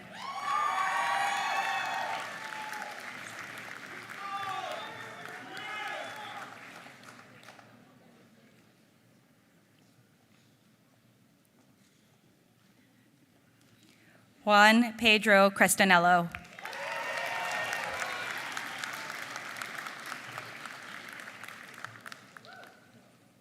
Laura Chernetsky.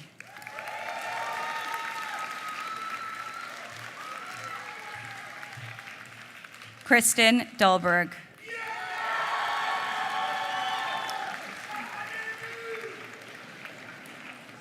Antu Nuk Dong.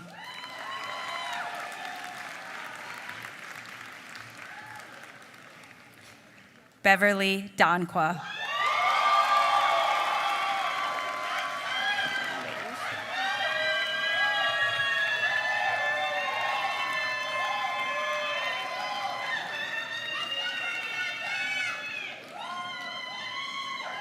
Gabe Dell.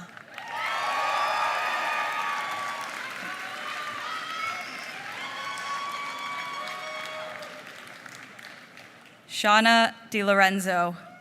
With twins Franklin and Winston, age 2, and a third one.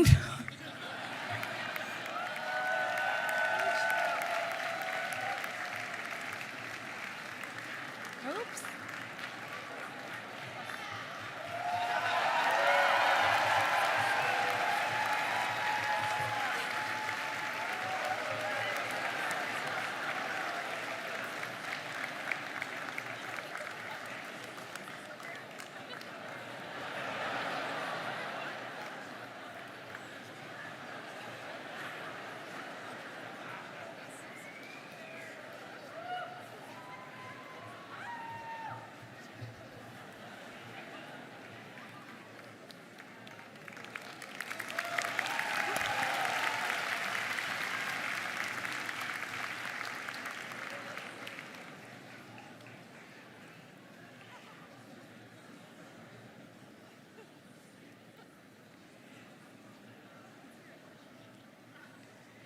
Zachary DeMars.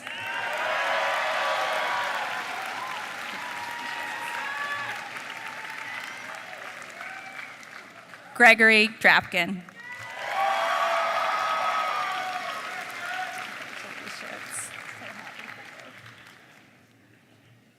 Eric Dries.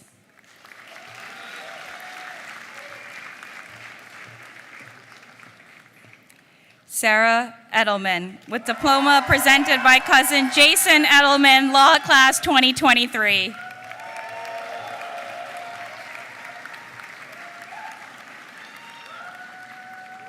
Sterling Edgar.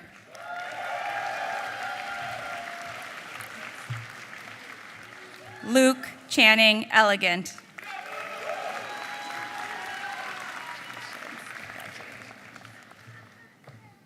Christopher Emerson.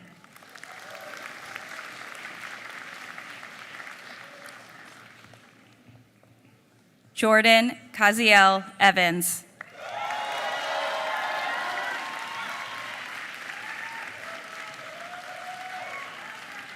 Jack Fain.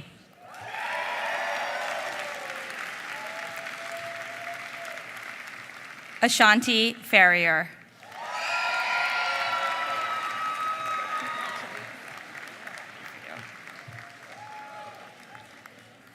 Cheyenne Feldman.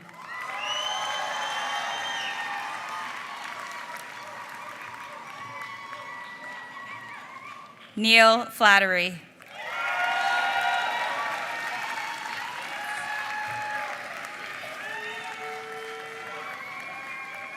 Chase Robert Shun Fong.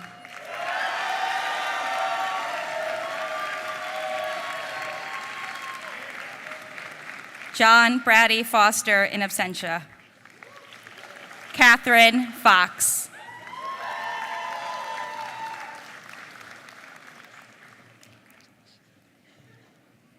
Ben Gill Friedman.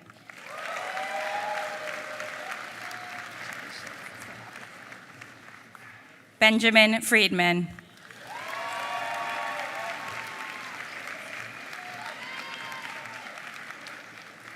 Tyler Friedman, with diploma presented by Father Eric Friedman, Law Class 1989.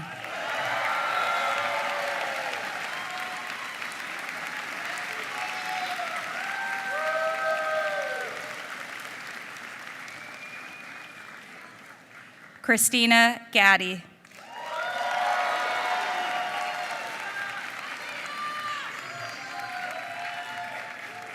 Samantha Generati.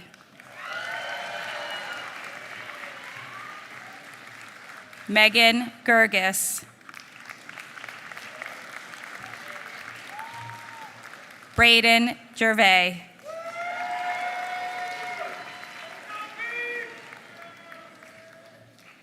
Tanner Gilday.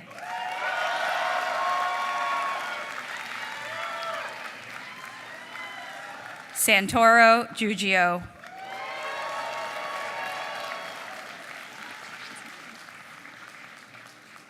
Georgia Ioana Gugadina.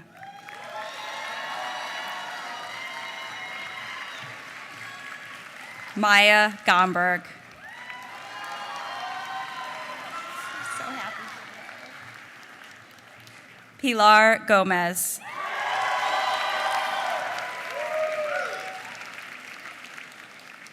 Aaron Goodman.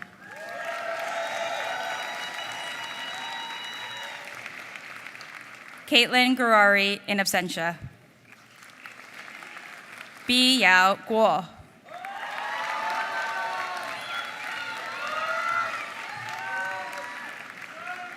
David Edward Hahn, with children Charlie 3 and Shelby 1.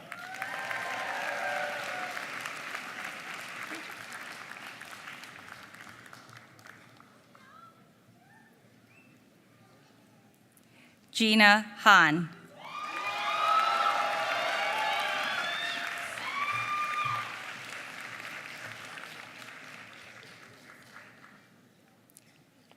Sarah Hansen.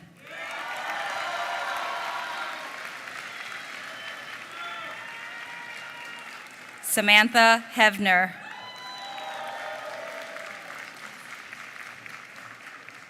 Sophia Heisman Gibbons.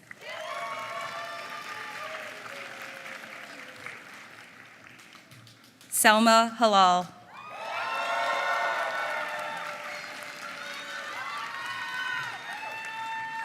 Emily Helwig.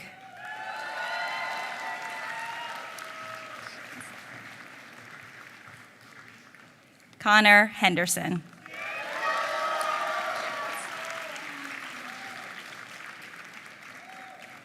Jesse Hess.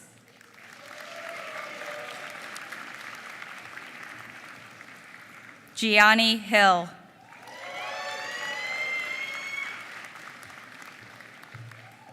Michael Holtz.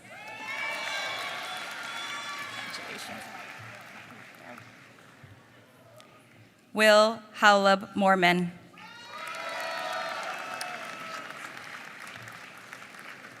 Abigail Howell.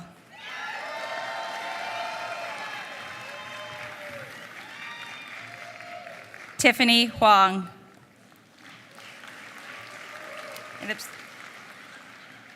Sophia Iacona.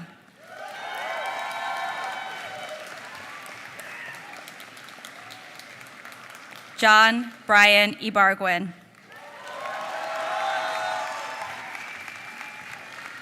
Tana Irvin.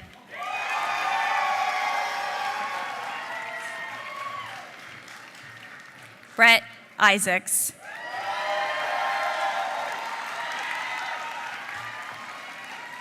Nick Isaacs in absentia. Kyle Jacobson.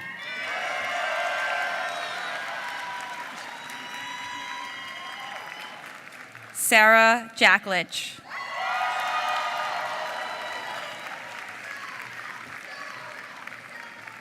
Preston Jameson.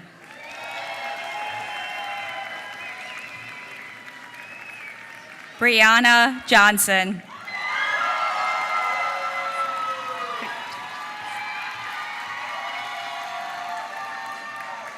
Madison June Q. Kang. Kayla Liesel Kaplan.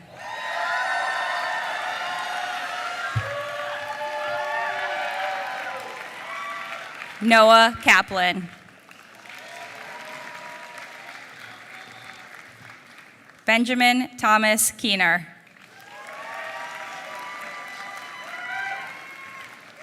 Catherine Kiani.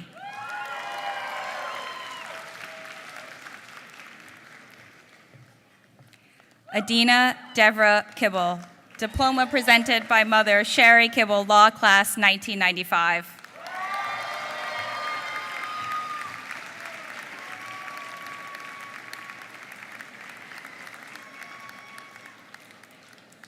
Rebecca Keeler.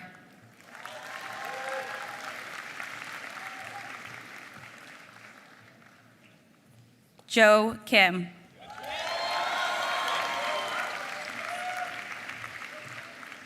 Sean Kim.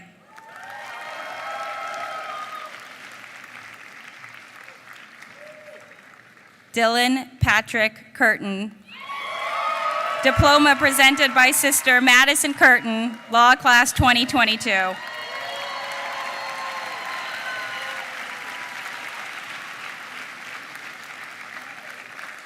Timothy Koo. Quinn Kopelman.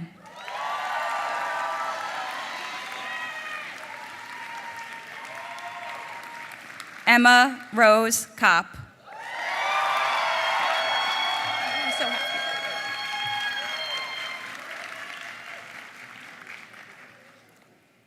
Caroline Frances Cranick. Diploma presented by Sister Erin Cranick, Law Class 2023.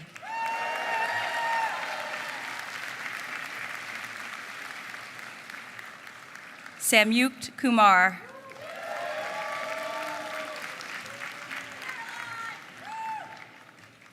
Evan Kuo.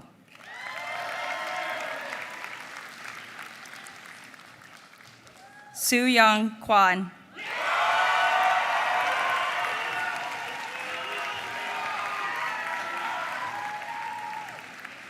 Victoria Kayla Lagana.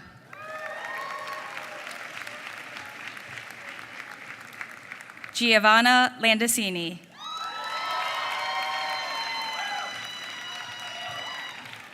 Amber Laronquint.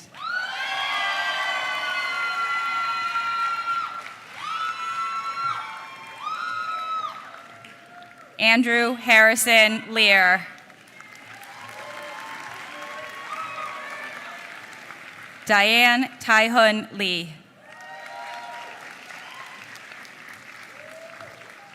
Janice Yoonjin Lee.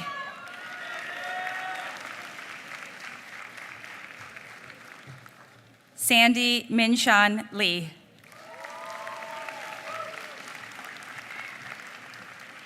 Katie Leiferman.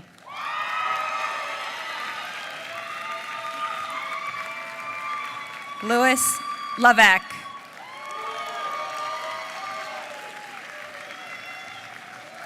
Sunny Light.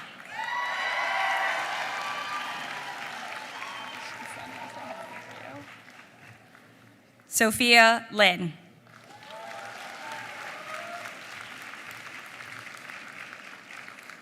Jose Lino.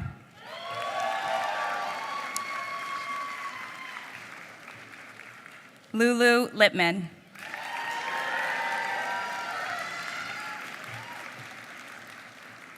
Jihen Serena Liu.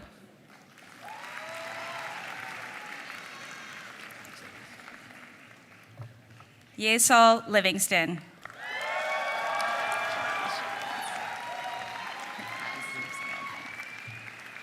Jesse Lonsway.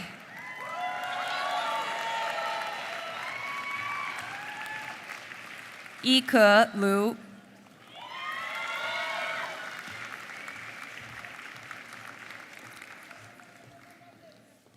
Gloria Liu, diploma presented by Godmother, Professor of Law, Clara Finkelstein.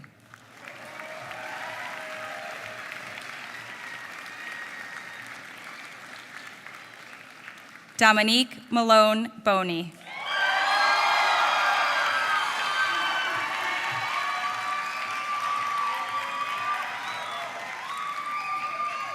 Jose Ramon Martinez, Jr.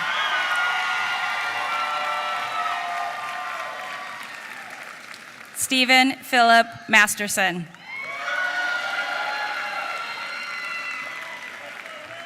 John Matthews.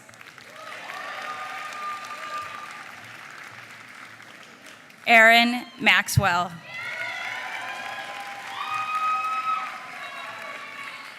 Joshua Mamer.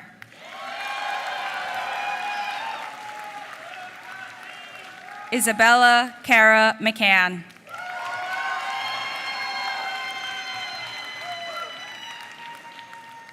Ryan McCormick.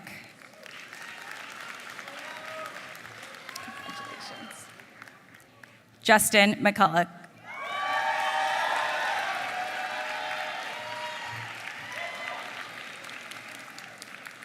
Kate McNamara Marsland.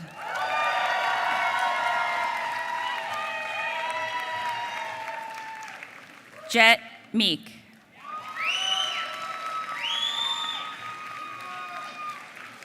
Jack Michael Conway McClossick.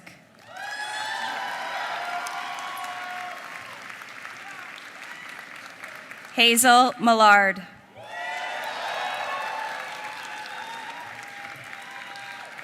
Gemma Min. Tasneem Mohammed.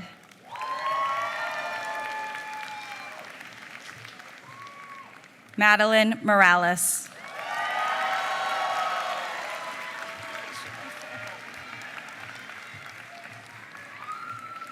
Pradusha L.S. Mulpour.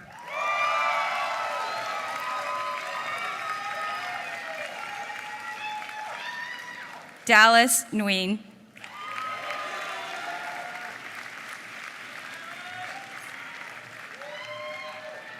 Daniel Nicastro.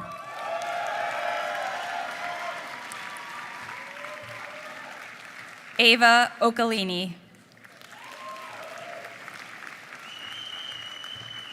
Daniel Seamus O'Connell.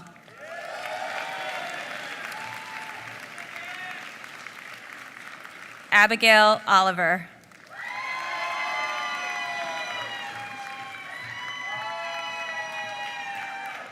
Erica Osterhout.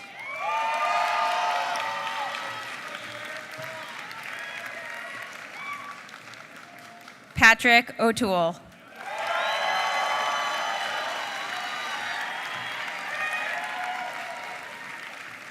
Moyo Oyebade. Diploma presented by Father Benga Oyebode, LLM Class 1982.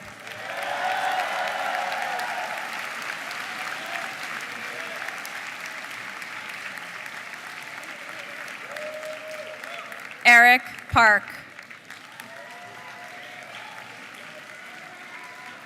Tsayun Jenna Park.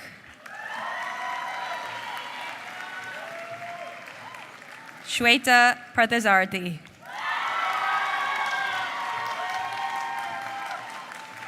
Christopher Garrett Pinjatori.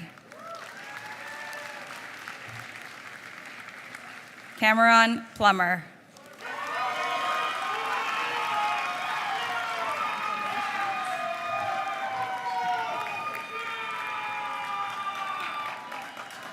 Polina Paratsky.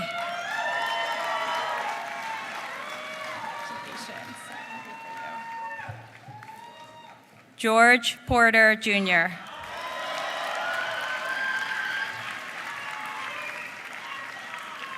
Samendra Prasad.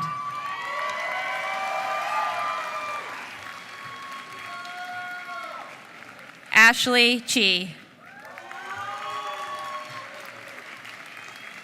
Mahir Rai.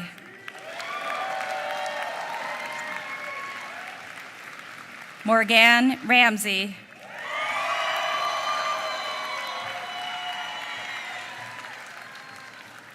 Molly Reed.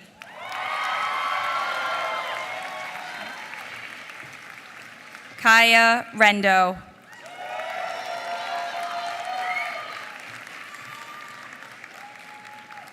Olivia Michael Ritchie.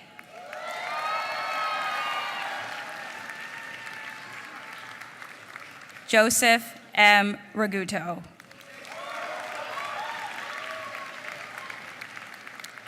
Natalie Monique Byrne Rincon.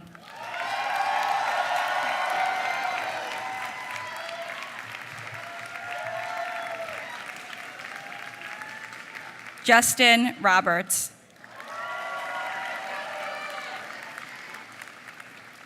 Leah Shara Rocchino.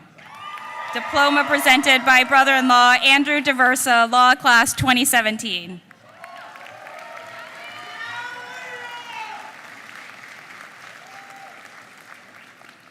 Ellie Rudnick. James Patrick Reuter. Jonah Samuels.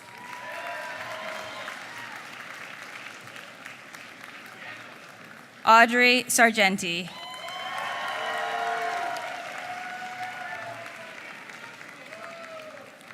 Bradley Saunders, diploma presented by Mother Randy Kramer, Law Class 1991.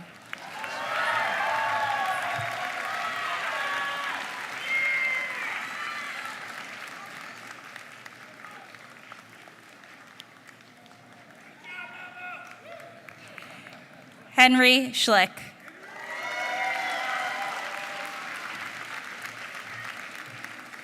Zachary Schultz. Samantha Sclafani.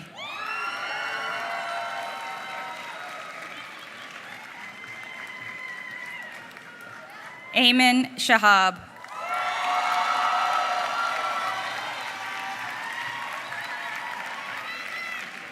Noor Waleed Shader.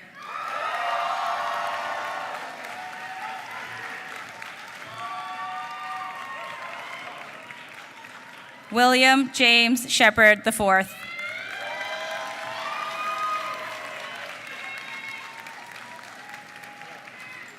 Ruthie Safuma.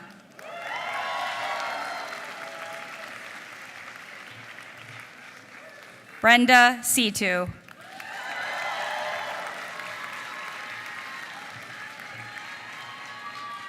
Francesca Sofia Civilati.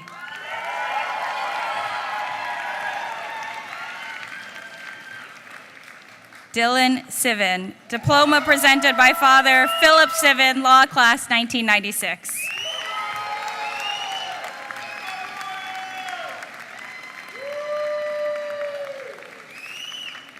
Madeline Smith.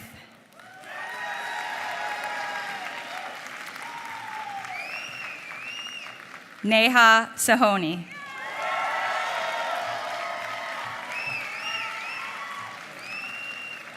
Noah Stein.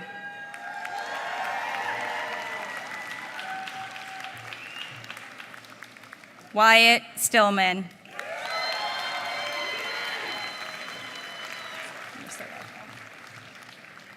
Mary Sue.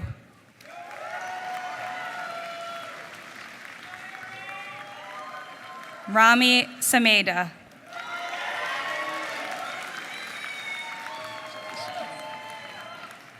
Claire Catherine Sunday.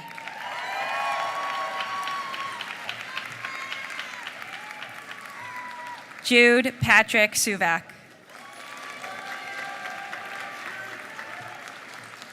Daniel Tillero.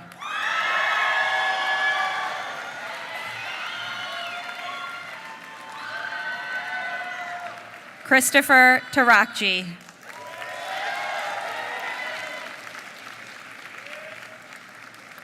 Carson Lee Taylor.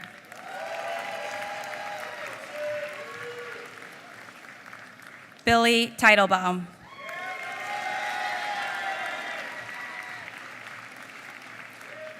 Michaela Ashley Tajero.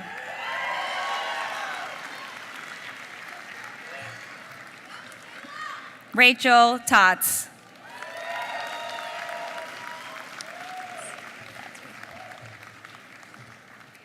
Markella Salikas.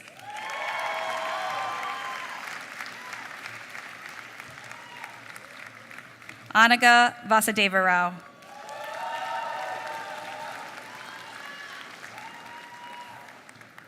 Sophia Vaughn.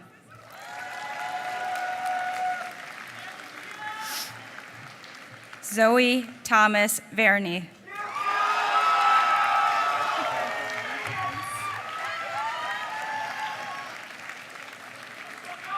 Philip Viana.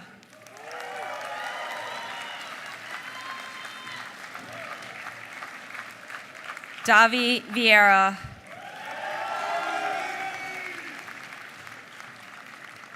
Nina Yichen Wei.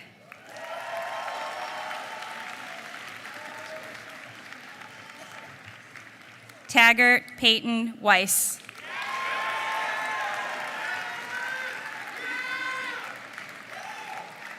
Michaela Wells.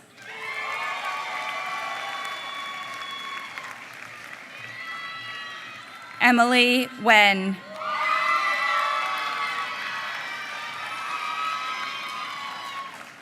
Devin Nicholas Wessenberg.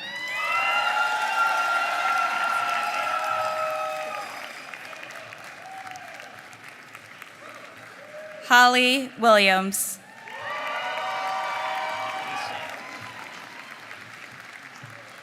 Nicholas Williams. Thrilled. Cole Stanton Wright Shaner.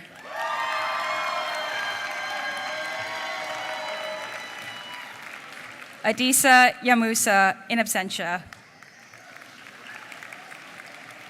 Jiwei Yao.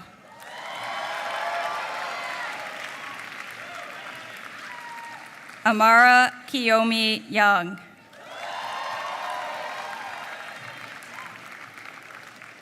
Lauren Young.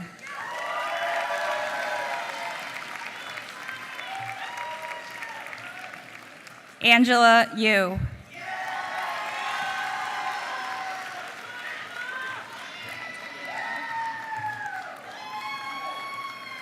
Allison J. Zellers.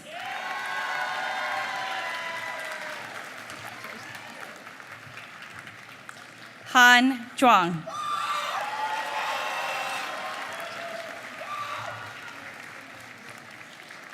Yijia Zhou.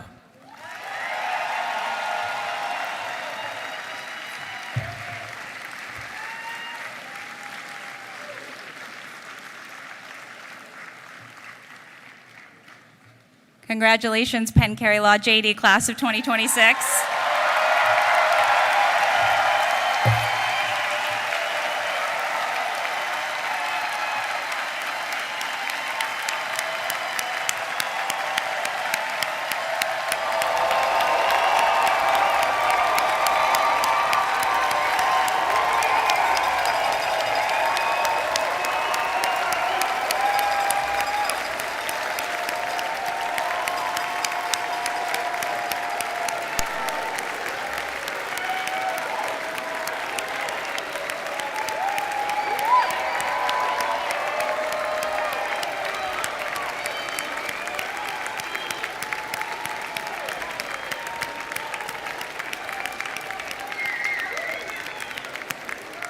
All right, graduates.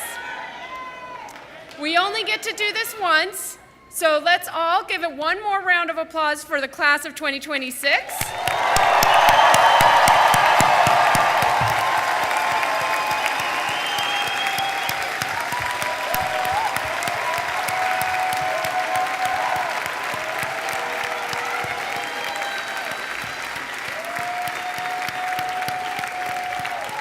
And one more round of applause for all the people whose love and support made this day possible, all your friends and families here and watching.